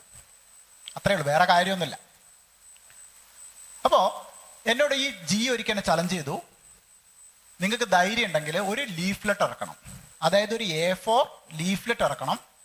ആ ലീഫ്ലെറ്റ് ഡോക്ടേഴ്സിന് കൊടുക്കണം. ഒറ്റ ഡോക്ടർ പോലും അത് വലിച്ച് കളയാതെ, പുറത്തിങ്ങനെ നിലത്തിടാതെ, എന്താ പറയുക, കളഞ്ഞിട്ട് പോവാതിരുന്നാൽ നിങ്ങളെ ഞാൻ ഏജൻസി ആയിട്ട് അപ്പോയിന്റ് ചെയ്യും. ഇതാണ് എനിക്ക് മുന്നിൽ ഇട്ട ചലഞ്ച്. ഭയങ്കര ടഫാണ്. കാരണം ഒരു ലീഫ്ലെറ്റ്, ഇപ്പം നേരത്തെ വന്നപ്പോൾ നിങ്ങളുടെ ഓർഗനൈസർ എനിക്കൊരു ലീഫ്ലെറ്റ് തന്നു. അതിപ്പോൾ എവിടെയാണെന്ന് എനിക്ക് അറിഞ്ഞൂടാ, അവിടെ പോയി എന്നറിയില്ല. ഉണ്ടോ? ആ ഉണ്ട്. ഓക്കെ. അപ്പോൾ ആ ലീഫ്ലെറ്റ് ഞാനിപ്പോൾ സ്വാഭാവികമായിട്ട് ആ ലീഫ്ലെറ്റ് കളയും, ഇല്ലേ? അത് എടുത്തു വെക്കുമോ? എനിക്ക് തോന്നുന്നില്ല എടുത്തു വെക്കുന്നത്. എനിക്ക് എടുത്തു വെക്കേണ്ട ആവശ്യമില്ല. അത് തുറന്നു നോക്കിയിട്ട് കളഞ്ഞ് ഇതെന്തായാലും കളയും. എങ്ങനെ ഇതിനെ ഓവർകം ചെയ്യും? അപ്പം ഞങ്ങളൊരു ടീമായിട്ട് അന്ന് രാത്രി മുഴുവൻ ഈ ചലഞ്ചിനെ ഞാൻ ഓവർകം ചെയ്തിട്ടേ ഉള്ളൂ. അപ്പം ഞങ്ങൾ കുറേ ഇരുന്ന് ആലോചിച്ച്, ലാസ്റ്റ് ഞങ്ങൾ ഗ്രൂപ്പായിട്ട് ആലോചിച്ച്, ഇൻഡിവിജ്വലായിട്ട് തലപുകഞ്ഞ് ആലോചിച്ച് ലാസ്റ്റ് ഒരു ഐഡിയ കിട്ടി. ഞങ്ങളൊരു സിമ്പിൾ ടെക്നിക്ക് എടുത്ത് 5 ഓരോ രൂപ തുട്ടെടുത്ത്, 1 rupee തുട്ടില്ലേ, എന്താ പറയുക, കോയിൻ. ഈ കോയിൻ എടുത്തിട്ട് ഞങ്ങളൊരു ലീഫ്ലെറ്റിൽ സാധാരണ വെറും സാധാരണ കോപ്പി എഴുതി, വാല്യൂ ഫോർ മണി അങ്ങനെ എന്തോ എഴുതി. എന്നിട്ട് എന്ത് ചെയ്തെന്ന് വെച്ചാൽ ഈ 5 ഓരോ രൂപ കോയിൻ എടുത്തിട്ട് ലാമിനേറ്റ് ചെയ്തു. അതായത് ലീഫ്ലെറ്റിനുള്ള 1 രൂപയുടെ റിയൽ കോയിൻ ലാമിനേറ്റ് ചെയ്ത് വെച്ചു. നമ്മുടെ ഇന്ത്യക്കാരെന്നല്ല, ലോകത്തൊരാളും കോയിൻ വലിച്ചെറിയൂല. അറിയോ? 1 രൂപ ഇവിടെ നിന്ന് ആരും താഴോട്ട് എറിയൂല. അതിനിപ്പോൾ എന്ത് വന്നാലും നിങ്ങൾക്ക് ഈ സാധനം വേസ്റ്റ് ബാസ്ക്കറ്റിൽ ഇടാൻ പറ്റില്ല. പറ്റുമോ? ഒരു കോയിൻ വലിച്ചെറിയാനുള്ള മനസ്സ് ലോകത്ത് ഒരാൾക്കും ഉണ്ടാവില്ല. അത് നമ്മളുടെ സോഷ്യൽ ആയിട്ടുള്ള ഒരു തോട്ടിൻ്റെ ഉള്ളിൽ കിടക്കുന്ന ഒരു പേടിയാണ്. ഞാൻ പൈസ വലിച്ചെറിഞ്ഞാൽ ഞാൻ ലക്ഷ്മിയാണ് വലിച്ചെറിയുന്നത്, ഞാൻ എൻ്റെ സമ്പാദ്യമാണ് വലിച്ചെറിയുന്നത്, എനിക്ക് തിരിച്ചടിക്കുമെന്നൊരു പേടി ഉള്ളിലുള്ളിടത്തോളം കാലം എൻ്റെ പോക്കറ്റിലുള്ള 1 രൂപ ഞാൻ പുറത്തേക്ക് എറിയൂല. ഞങ്ങൾ ഈ സാധനം പ്രിൻ്റ് ചെയ്ത് 5 കോയിൻ 1000 ലൂഫെറ്റാണ് അടിച്ചത്. 5 കോയിന് 5000 രൂപ, ഒരെണ്ണം ലാമിനേറ്റ് ചെയ്യാൻ 4 രൂപ, ടോട്ടൽ 20,000 രൂപ സ്പെൻഡ് ചെയ്ത് ഈ സാധനം ഞങ്ങൾ അവിടെ കൊണ്ട് ഡിസ്ട്രിബ്യൂട്ട് ചെയ്ത്. ഇവൻ്റ് കഴിഞ്ഞ് ഞങ്ങൾ എല്ലാ വേസ്റ്റ് ബാസ്ക്കറ്റും തപ്പി. ഒറ്റൊരു വേസ്റ്റ് ബാസ്ക്കറ്റിൽ പോലും ഈ ലീഫ്ലെറ്റ് ഉണ്ടായിട്ടില്ല.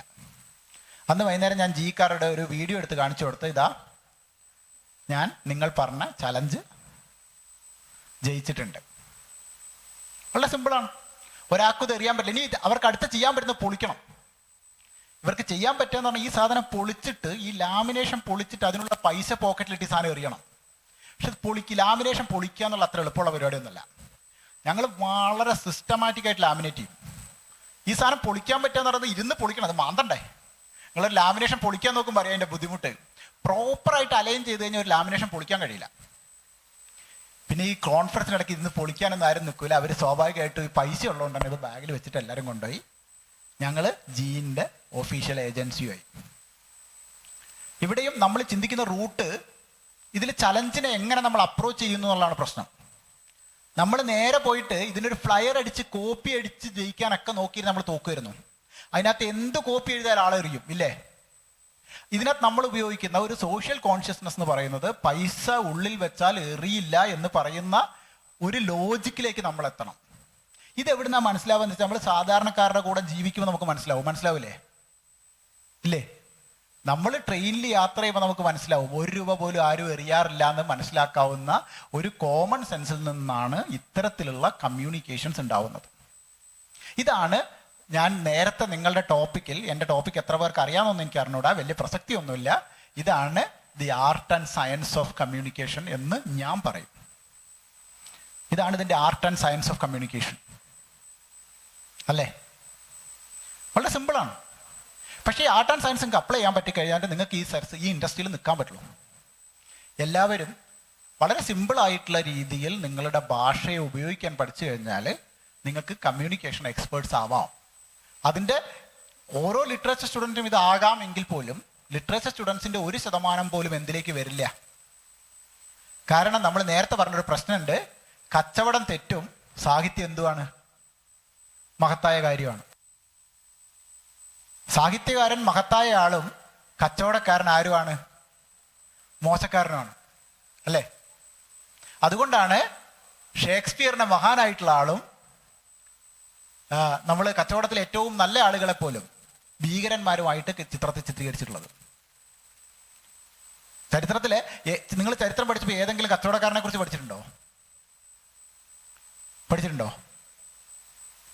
നിങ്ങളുടെ ചരിത്ര പുസ്തകത്തിൽ ഏതെങ്കിലും ഇൻഡസ്ട്രിയലിസ്റ്റിനെ കുറിച്ച് പഠിച്ചിട്ടുണ്ടോ?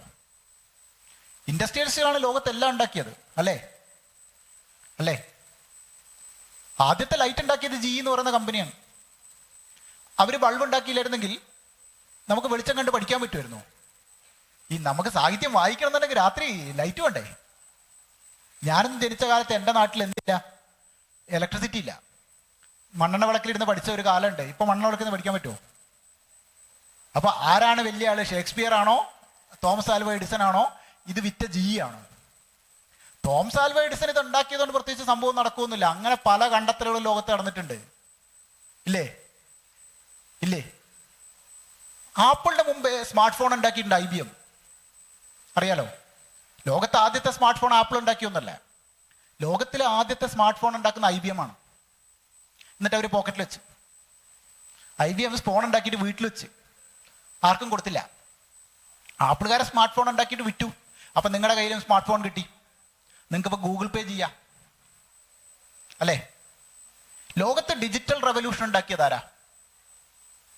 ഇപ്പം കാണുന്നത്, ഇപ്പം നിങ്ങൾ ജീവിക്കുന്ന വലിയ ടെക്നോളജി കാലഘട്ടത്തിലാണ്. ആരാണ് ലോകത്ത് ഡിജിറ്റൽ റെവല്യൂഷൻ ഉണ്ടാക്കിയത്? ഞാനിത് പല സ്ഥലത്തും പറയാറുള്ള കാര്യമാണ്.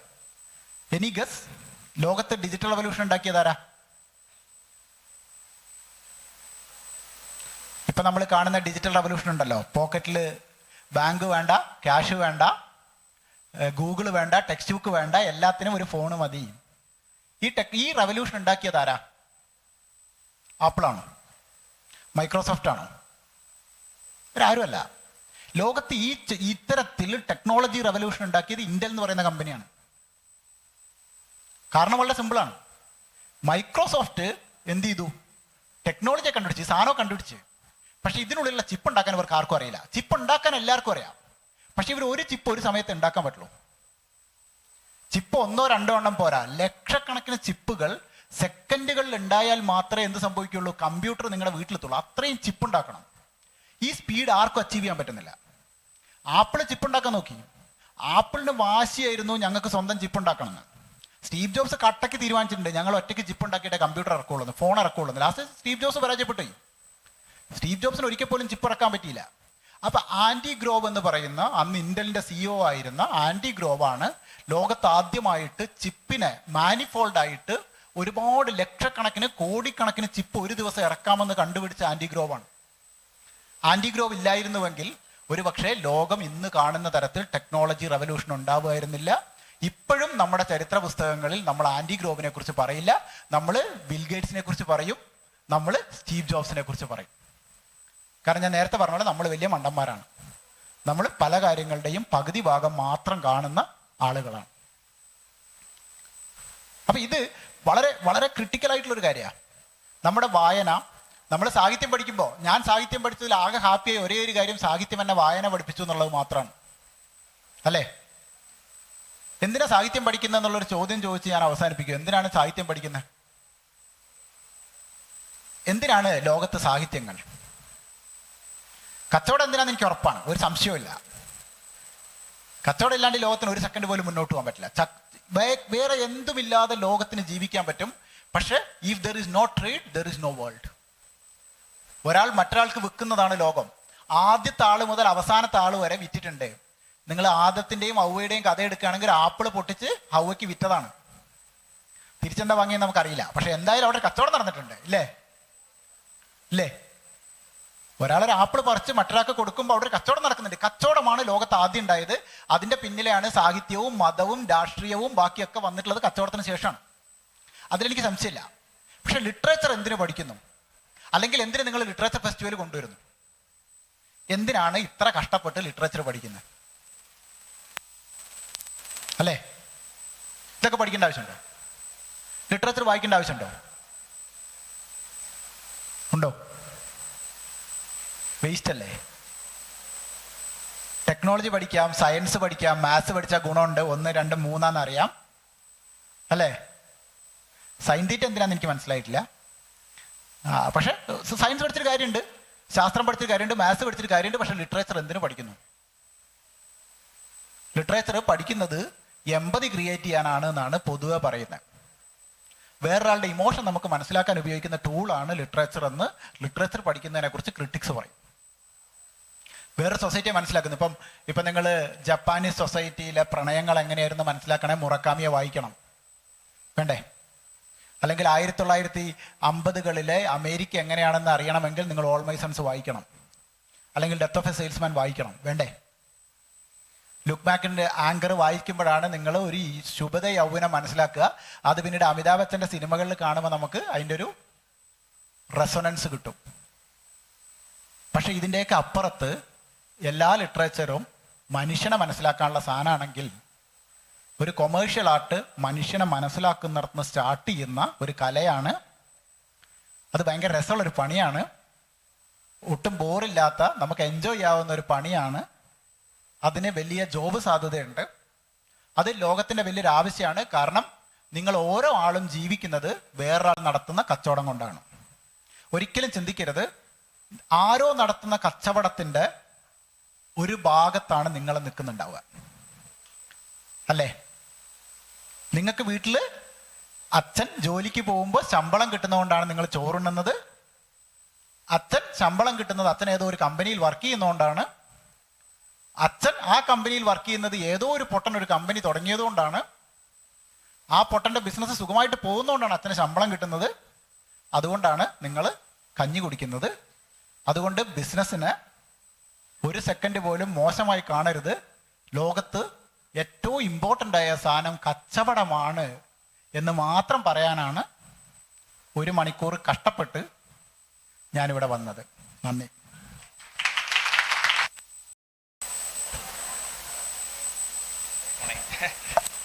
സാറ് പറഞ്ഞിരുന്നുള്ള competition in the field of advertisement ആയിരുന്നു കുറവാണെന്നുള്ളത്? മാർക്കറ്റിങ്ങോ കോപ്പി റൈറ്റിംഗിൽ മാത്രമാണ് ചാൻസ് വളരെ കുറവാണ്. ഞാൻ ഒരു പഴയ 2 വർഷം മുമ്പ് ഞാൻ ഡിസൈനിങ് ഡിപ്ലോമ എടുക്കുകയും ഇന്ത്യൻ ഡിസൈൻ ഡിപ്ലോമ എടുക്കുകയും 2 വർഷം സ്റ്റോപ്പ് ചെയ്ത ഒരാളാണ്. പിന്നെ ഞാൻ ഇംഗ്ലീഷിൻ്റെ പഠിക്കുന്ന ഒരു സ്ട്രീം മാറിയതാണ്. അപ്പോൾ ആ ഒരു ഫീൽഡിൽ നിന്ന് ഞാനിങ്ങോട്ട് മാറുന്ന സമയത്ത് ഞാൻ കണ്ടിട്ടുള്ള പ്രശ്നം വെച്ചാൽ, ഞാൻ ഇന്ത്യൻ ഡിസൈനിങ് കുറച്ച് കാലം ചെയ്തിട്ട് അത് തന്നെയാണ് ഈ 2.5 വർഷം ചെയ്തിട്ടുള്ളത്. ലിറ്ററലി ഡിസൈനിങ്ങിൽ ചെറിയ വ്യത്യാസം ഉണ്ടെന്നല്ല, അതായത് ഇപ്പുറത്തില്ല. അപ്പോൾ ഒരു മാർക്കറ്റിംഗ് ഫീൽഡിൽ നിൽക്കുമ്പോൾ പോലും ഇപ്പോൾ ടീച്ചിങ്ങിന് സാറ് പറഞ്ഞു അതൊരു കോൺസ്റ്റന്റ് ആണ് 16 വർഷമുള്ള ഒരു change development in the field of designing മാറിയേക്കാം in the field of teacher. ഇപ്പോൾ നമ്മൾ അതേപോലെ ടീച്ചറാണ് ആവാൻ പോകുന്നത്, ഇവർക്ക് എങ്ങനെ ഒരു ഡെവലപ്മെന്റൽ ഫേസിലേക്ക് എത്താൻ പറ്റും? That's A good question. Actually ഞാൻ നേരത്തെ പറഞ്ഞ ഈ കമ്മ്യൂണിക്കേഷൻ ഇൻഡസ്ട്രിയിൽ തന്നെ നിങ്ങൾ പറയുന്ന റിപ്പീറ്റ് ചെയ്ത് നിൽക്കാനുള്ള കാരണം ഒരു പക്ഷേ എനിക്ക് തോന്നുന്നത് എന്താണെന്ന് വെച്ചാൽ നിങ്ങൾ ഒരേ തരത്തിലുള്ള ക്ലയൻറ്റ് മാത്രം ചെയ്യുന്ന ഏജൻസിയിൽ കുടുങ്ങിപ്പോകും. ചെറിയ ഏജൻസികളുണ്ടാവും. ഇപ്പോൾ ടീച്ചിങ്ങിലാണെങ്കിൽ ടീച്ചിങ്ങിൽ ഭയങ്കര വൈബ്രൻ്റ് ആയിട്ട് ടീച്ചിങ് കൊണ്ടുപോകാം ഇല്ലേ? ഓരോ ദിവസം പുതിയ കാര്യം പഠിച്ചു കഴിഞ്ഞാൽ പുതിയ സാധനം കുട്ടികളുടെ ഇടയിൽ കൊണ്ടുവരാം. ഞാൻ ഏറ്റവും കൂടുതൽ ഇൻട്രസ്റ്റ് ഇപ്പോൾ ഞാനിവിടെ വന്ന് നിൽക്കുന്ന ഓരോ കുട്ടിയെയും സൊസൈറ്റിയുടെ ഒരു മേജർ ആവശ്യത്തിനുണ്ട്. ഇപ്പോൾ ഇപ്പോഴത്തെ കോളേജുകളുടെ പ്രശ്നം വെച്ചാൽ ഇപ്പോൾ കോളേജ് സമരമില്ല എന്നുള്ള വലിയൊരു ഗുണമാണ്, പക്ഷേ വലിയ പ്രോബ്ലമാണ് സമരമില്ല. കാരണം സമരം ഒരു പ്രതിഷേധ മാർഗ്ഗമാണ്. നിങ്ങൾ യുവാക്കളായിരിക്കുമ്പോൾ നിങ്ങൾ പ്രതിഷേധിക്കുന്ന ഒരു രീതിയാണത് അല്ലേ? സമരത്തിന്റെ കാരണം എന്തോ ആവട്ടെ, ഹോംവർക്ക് ആയിരിക്കും ഒരു പക്ഷേ കാരണം. പിന്നെ വേറൊരു വലിയ പ്രശ്നം എന്താ വെച്ചാൽ ഇപ്പം നിങ്ങളൊന്ന് നോക്കി നോക്കുക, നിങ്ങൾ എത്ര പേര് ഇപ്പം ഞാൻ പണ്ട് ഓപ്പൺ ആയിട്ട് പറയാം, നിങ്ങൾ കൂക്കരുത് പ്ലീസ്. ഞാൻ പണ്ട് ദേവഗിരിയിൽ പഠിക്കുന്ന കാലത്ത് എന്നോടൊരു പ്രസംഗം പറയാൻ പറഞ്ഞു. അപ്പോൾ അന്ന് ഞാൻ പ്രസംഗിക്കും. അപ്പോൾ അന്ന് എന്നോട് ഇൻ്റർസോണിൽ ആ വർഷം എനിക്ക് ഇൻ്റർസോണിൽ ഫസ്റ്റ് കിട്ടിയ സമയത്ത് കോളേജിലൊരു പ്രസംഗം പറയാൻ പറഞ്ഞു. സത്യം പറയാലോ, മമ്പം കൂക്കലിൻ്റെ ശക്തി കൊണ്ട് ഞാൻ പറയുന്നത് എനിക്ക് കേൾക്കില്ല. അപ്പം എനിക്ക് വാശിയായി. നിങ്ങൾ കൂക്കൽ നിർത്തുന്നവരെ ഞാൻ പ്രസംഗിക്കും. അങ്ങനെ ഉണ്ടല്ലോ, ഒന്നല്ല നിങ്ങൾ കൂക്കി എന്നെ തോൽപ്പിക്കണം. നിങ്ങൾ കൂക്കും, ഞാൻ കേൾക്കും, ഞാൻ ഉറപ്പായിട്ട് പ്രസംഗിക്കും. നിങ്ങൾ കൂക്കൽ നിർത്തുന്നവരെ ഞാനും നിർത്തൂല. സോ അതൊരു ഭയങ്കര വൈബ്രൻറ്റ് സൊസൈറ്റിയാണ്. ഇപ്പോഴത്തെ പല കോളേജുകളിലും ഞാൻ കാണുന്നൊരു പ്രശ്നം വെച്ചാൽ കുട്ടികളല്ല നയിക്കുന്നത്, ടീച്ചേഴ്സാണ്. സത്യത്തിൽ ടീച്ചേഴ്സിന് സെക്കൻഡറി റോളേ ഉള്ളൂ. സ്റ്റുഡൻസ് ആണ് ആക്ച്വലി മുന്നോട്ട് വരേണ്ടത്. ഇപ്പോഴത്തെ ഞാൻ ഈ കോളേജുകളിൽ ചില കോളേജുകളിൽ തന്നെ കൺസൾട്ട് ചെയ്യാൻ വിളിക്കാറുണ്ട്. അപ്പോൾ അവിടേക്ക് ചെല്ലുന്ന സമയത്ത് എനിക്ക് മനസ്സിലാച്ചാൽ ടീച്ചേഴ്സിന് ഭയങ്കര റോളാണ്. സത്യത്തിൽ ഞങ്ങളൊന്നും പഠിക്കുന്ന കാലത്ത് ടീച്ചേഴ്സിന് റോളൊന്നുമില്ല. ടീച്ചേഴ്സ് എവിടെയെങ്കിലും ഉണ്ടാവുമെന്ന് വെച്ചാൽ അവരാ മൂലയ്ക്ക് ഇരിപ്പുണ്ടാവും, ബാക്കി ചെയ്യുന്നതൊക്കെ കുട്ടികൾ. ഈ ഇസ എന്നെ ടീച്ചറല്ല വിളിക്കേണ്ടത്, എന്നൊരു കുട്ടിയാണ് വിളിക്കേണ്ടത് അല്ലേ? ഒരു ഗസ്റ്റ് എന്നുള്ള നിലയിൽ എന്നെ കണ്ടെത്തേണ്ടതും എന്നെ ഇവിടെ വിളിച്ചു കൊണ്ടുവരേണ്ടതും കുട്ടികളാണ്. അപ്പോഴാണ് ഈ നടത്തുന്ന പരിപാടിക്ക് എന്തെങ്കിലും ഗുണമുള്ളൂ. ടീച്ചർക്ക് ചെയ്യാൻ പറ്റും എന്ന് പറഞ്ഞാൽ ടീച്ചർ 10-25 വയസ്സുള്ള ടീച്ചർ ചെയ്യുന്നതിൽ ഞാൻ യാതൊരു തരത്തിലുള്ള ഇതും കാണുന്നില്ല. പക്ഷെ ഇവിടുത്തെ കുട്ടികളാണ് ഇത് നടത്തുന്നതെങ്കിൽ നമ്മളെ വിളിക്കുന്നത്, ആളെ ഐഡന്റിഫൈ ചെയ്യുന്നത്, സബ്ജക്റ്റിന്റെ ഡിസിഷൻ, ഇതൊക്കെ കുട്ടികളിലേക്ക് എത്തിക്കാൻ പറ്റുന്ന ടീച്ചേഴ്സിനെയാണ് നമുക്ക് സത്യം പറഞ്ഞ ആവശ്യം. അങ്ങനെ ടീച്ചേഴ്സ് മാറി ചിന്തിച്ചാൽ കുട്ടികൾ മാറും. അത് ഭയങ്കര എളുപ്പമാണ്. നിങ്ങൾ ഇവരൊക്കെ പറഞ്ഞ ടീച്ചേഴ്സ് പറയുന്ന കുട്ടികളുടെ കുഴപ്പമാണ്. ആണോ? ടീച്ചേഴ്സിന്റെ കുഴപ്പമാണോ കുട്ടികളുടെ കുഴപ്പമാണോ? ആണോ? ടീച്ചേഴ്സ് പറയുക കുട്ടികളുടെ കുഴപ്പമാണ്, കുട്ടികൾക്ക് ഇതിലൊന്നും താല്പര്യമില്ല. അങ്ങനെയുണ്ടോ? ഉണ്ടോ? അങ്ങനെയുണ്ട്. കുട്ടികൾ ഇടപെടുന്നില്ല എന്നുള്ളതാണ് ടീച്ചേഴ്സ് പറയുന്നത്. ഞാൻ പല ടീച്ചേഴ്സിനോട് ഇക്കാര്യം സംസാരിക്കാറുണ്ട്. അപ്പോൾ ഈ ടീച്ചേഴ്സിന്റെ ആകെയുള്ള റോൾ എന്ന് പറഞ്ഞാൽ കുട്ടികളെ മുന്നിലേക്ക് കൊണ്ടുവരിക എന്നുള്ളത് മാത്രമാണ്. പക്ഷെ നമ്മുടെ ടീച്ചേഴ്സ് ഇപ്പം, എനിക്കറിയില്ല, ഞാൻ ടീച്ചർ കമ്മ്യൂണിറ്റിയെ കുറ്റം പറയല്ല, പക്ഷെ ഞാൻ ടീച്ചേഴ്സിനിടെ കാണുന്നത്, ഞാനിത് സ്ഥിരമായി എൻ്റെ വീട്ടിലൊക്കെ കേൾക്കുന്നതുകൊണ്ടാണ് എനിക്കിത് അറിയുന്നത്. വീട്ടിൽ വൈഫ് ടീച്ചർ ആയതുകൊണ്ട് ഈ കോളേജിലെ കഥ എനിക്ക് സ്ഥിരമായിട്ട് അറിയാം. കുട്ടികളെ മുന്നിലേക്ക് കൊണ്ടുവരുന്നത് ടീച്ചേഴ്സ് പരാജയപ്പെടുന്നത്. അതിന് നിങ്ങൾ ടീച്ചേഴ്സ് ശ്രമിച്ചാൽ ടീച്ചിങ് ഇന്നോവേറ്റീവ് ആവും. അതിനെങ്ങനെ ശ്രമിക്കുക എന്നുള്ളതാണ് ഇനി അടുത്ത ഒരു ബുദ്ധിമുട്ട് പിടിച്ച കാര്യം. എല്ലാ പണിയും കുട്ടികളുടെ തലയിലുണ്ട്. പഠിക്കേണ്ടത് ക്ലാസ്സിൽ കയറി പഠിക്കേണ്ട ഒരു ആവശ്യമില്ല. പുസ്തകം വായിച്ച് പഠിച്ചാൽ മതി, ലിറ്ററേച്ചർ ആവുമ്പോൾ പോരെ. ആരാ ക്ലാസ്സിൽ കയറുക? ഇത് ഞാൻ പറഞ്ഞോണ്ട് നിങ്ങൾ നാളെ പോലെ ക്ലാസ്സിൽ കയറാതിരിക്കരുത്. നിങ്ങളുടെ സാറുമാർ വിചാരിക്കും ഇവനെ വിളിച്ചതുകൊണ്ട് കുടിക്കേണ്ടോ. Thank you. അതിൻ്റെ ഒരു സബ് ഫാക്ടർ ആക്കിയിട്ട് ചോദിക്കുന്നത്, അപ്പം ഞാൻ സാറ് പറഞ്ഞല്ലോ നമ്മൾ അപ്ഡേറ്റഡ് ആയിരിക്കുന്ന സമയത്ത് നമ്മൾ കൊടുക്കുന്ന ഇൻഫർമേഷൻ പുതിയതാവും. അത് വെച്ച് നമുക്ക് അപ്ഡേറ്റഡ് ആയിട്ട് ടീച്ചേഴ്സായി നിൽക്കാമെന്ന് പറയുന്നുണ്ടല്ലോ. ഓക്കെ, അപ്പോൾ ഞാൻ ചോദിക്കുന്നത് നമ്മളെ സിസ്റ്റത്തിന് പ്രശ്നം ആയിരിക്കാനാണ് സാധ്യത. കാരണം സിസ്റ്റത്തിൽ നമുക്ക് പോർഷൻ തീർക്കണം, ലിമിറ്റഡ് ടൈം, ഇതിൻ്റെ അകത്ത് തീർക്കുന്നതിനിടയിൽ നമ്മൾ അപ്ഡേഷൻ കൂടി കൊടുക്കുകയാണെങ്കിൽ നമ്മളെ സിലബസ് ഫിൽ ആവില്ല. അപ്പോൾ ഒരു പ്രശ്നം ഞാൻ പറഞ്ഞു, ഇതിന് ആക്ച്വലി പ്രോബ്ലം ഇവിടെ ഒന്നല്ല നിൽക്കുന്നത്. ഇതിൻ്റെ ആക്ച്വൽ പ്രോബ്ലം നിൽക്കുന്നത് നിങ്ങൾ 10ാം ക്ലാസ്സിൽ എങ്ങനെയാണ് 99.9% ജയം ഉണ്ടാകുന്നത്. ഞാൻ പഠിക്കുന്ന കാലത്ത്, ഞാൻ SSLC എഴുതുന്ന കാലത്ത് കേരളത്തിൽ 16% SSLC വിജയം. അതായത് 100ൽ 16 പേരെ SSLC ജയിച്ചിട്ടുള്ളൂ. ബാക്കിയുള്ളവർ ഇവിടെ കൂലിപ്പണി എടുക്കാനും ചായക്കട നടത്താനും ഒക്കെ പോയിട്ടുള്ള ആളുകൾ, അത്രേ ആവശ്യമുള്ളൂ. ഈ 16% ആളുകളെ ഇവിടെ SSLC ജയിക്കേണ്ട ആവശ്യമുള്ളൂ അല്ലേ? ഞാൻ പഠിച്ച കാലത്തുള്ളതിനേക്കാൾ ബുദ്ധി ഇപ്പോൾ കൂടിയിട്ടൊന്നുമില്ല. I don't agree with that point. ഇപ്പോൾ ബുദ്ധി കൂടിയുണ്ടെന്നല്ല കൂടുതൽ പേരെ SSLC എക്സാം ജയിക്കുന്നത്. നമ്മൾ ജയിപ്പിക്കാൻ തീരുമാനിച്ചുകൊണ്ട് ജയിപ്പിക്കുകയാണ്. SSLC ജയിക്കുന്നു, ഡിഗ്രി അതേപോലെ മാർക്ക് വാരിക്കോരി കൊടുക്കുന്നു. ഓക്കെ, ഇപ്പം നിങ്ങൾ സ്റ്റേറ്റ് കലോത്സവം വരുമ്പോൾ എല്ലാവർക്കും A+ കിട്ടുന്നു, A ഗ്രേഡ് കിട്ടുന്നു. ഇത് ഇട്ട് കൊടുക്കുന്നതാണ്. നമ്മുടെ ക്വാളിറ്റി കൂടുകയല്ല ചെയ്യുന്നത്, നമുക്കെല്ലാവരെയും ജയിപ്പിക്കണമെന്ന് വാശിയുള്ളതുകൊണ്ട് നമ്മളെല്ലാവരെയും ജയിപ്പിക്കുന്നു എന്നുള്ളതാണ് റിയാലിറ്റി. നമ്മൾ തോൽപ്പിക്കാൻ തയ്യാറാവണം. നമുക്ക് ഒരു 30% ജയം മതി, പോരെ? 30% ജയം പോരെ? എന്തിനാണ് ഈ 90% ആളുകൾ ജയിക്കുന്നത്? എല്ലാവരും എന്തിനാണ് ഡോക്ടറാവുന്നത്? എല്ലാവരും എന്തിനാണ് എഞ്ചിനീയർ ആവുന്നത്? എല്ലാവർക്കും എന്തിനാണ് ഡിഗ്രി? അത് നമ്മുടെ സൊസൈറ്റി, അവിടെയാണ് ഈ പ്രശ്നം തുടങ്ങുന്നത്. അതുകൊണ്ടാണ് കുട്ടികൾ മോശമാവുന്നത്. അല്ലാണ്ട് ടീച്ചേഴ്സിൻ്റെ കുഴപ്പം മാത്രമൊന്നുമല്ല. ക്വാളിറ്റി ഫോക്കസ് ചെയ്യുക. 10 പേര് ജയിച്ചാൽ മതി. 100 പേര് SSLC എക്സാം എഴുതുന്നത് 10 പേര് ജയിച്ചാൽ മതി. 100 പേര് എഴുതണം, 100 പേരും ജയിക്കണമെന്ന് വാശി പിടിക്കേണ്ട ഒരാവശ്യമില്ല. എന്നിട്ട് കുട്ടികൾ സ്വാഭാവികമായിട്ടും കുട്ടികളൊക്കെ മോശമാവും. അപ്പോൾ എന്ത് ചെയ്യും? വാഴപ്പണിക്ക് ആളെ കിട്ടൂല. ഇവിടെ നല്ല മണിക്കൂർ റോഡ് ഉണ്ടാക്കാൻ ആളെ കിട്ടൂല. റോഡ് ഉണ്ടാക്കണ്ടേ? റോഡ് ഭയങ്കര ക്രിട്ടിക്കലാണ്. റോഡ് ഉണ്ടാക്കാൻ ആൾ വേണം. അപ്പോൾ ബംഗാളിൽ നിന്ന് റോഡ് ഉണ്ടാക്കാൻ ആൾ വരും. ഓട്ടോമാറ്റിക്കലി ഇവിടെ ഉണ്ടാകുന്ന പൈസ ബംഗാളിലേക്ക് പോകും. പണ്ട് ഗൾഫ് ബൂം ഉണ്ടായത്, ഗൾഫിൽ പോയി നമ്മൾ ഇങ്ങോട്ട് പൈസ കൊണ്ടുവന്നിട്ട് ഇവിടെ ഗൾഫ് ബൂം ഉണ്ടായി. ഇപ്പോൾ ബംഗാളിൽ കേരള ബൂം ഉണ്ടായി. നമ്മുടെ കുഴപ്പമാണ്, കാരണം നമ്മളെല്ലാവരും SSLC ജയിപ്പിച്ചു. SSLC ജയിപ്പിച്ചപ്പോൾ ചെയ്ത മണ്ടത്തരം അത്. അപ്പം നമ്മൾ മണ്ടന്മാരാവുന്നത് എല്ലാവരെയും ജയിപ്പിക്കുന്നതുകൊണ്ടാണ്. തോൽപ്പിക്കാൻ നമ്മളെല്ലാവരും തോൽപ്പിക്കണം. ആവശ്യമുള്ള മാത്രം ജയിച്ചാൽ മതി. ഈ പ്രശ്നമൊക്കെ അവിടെ തീരും.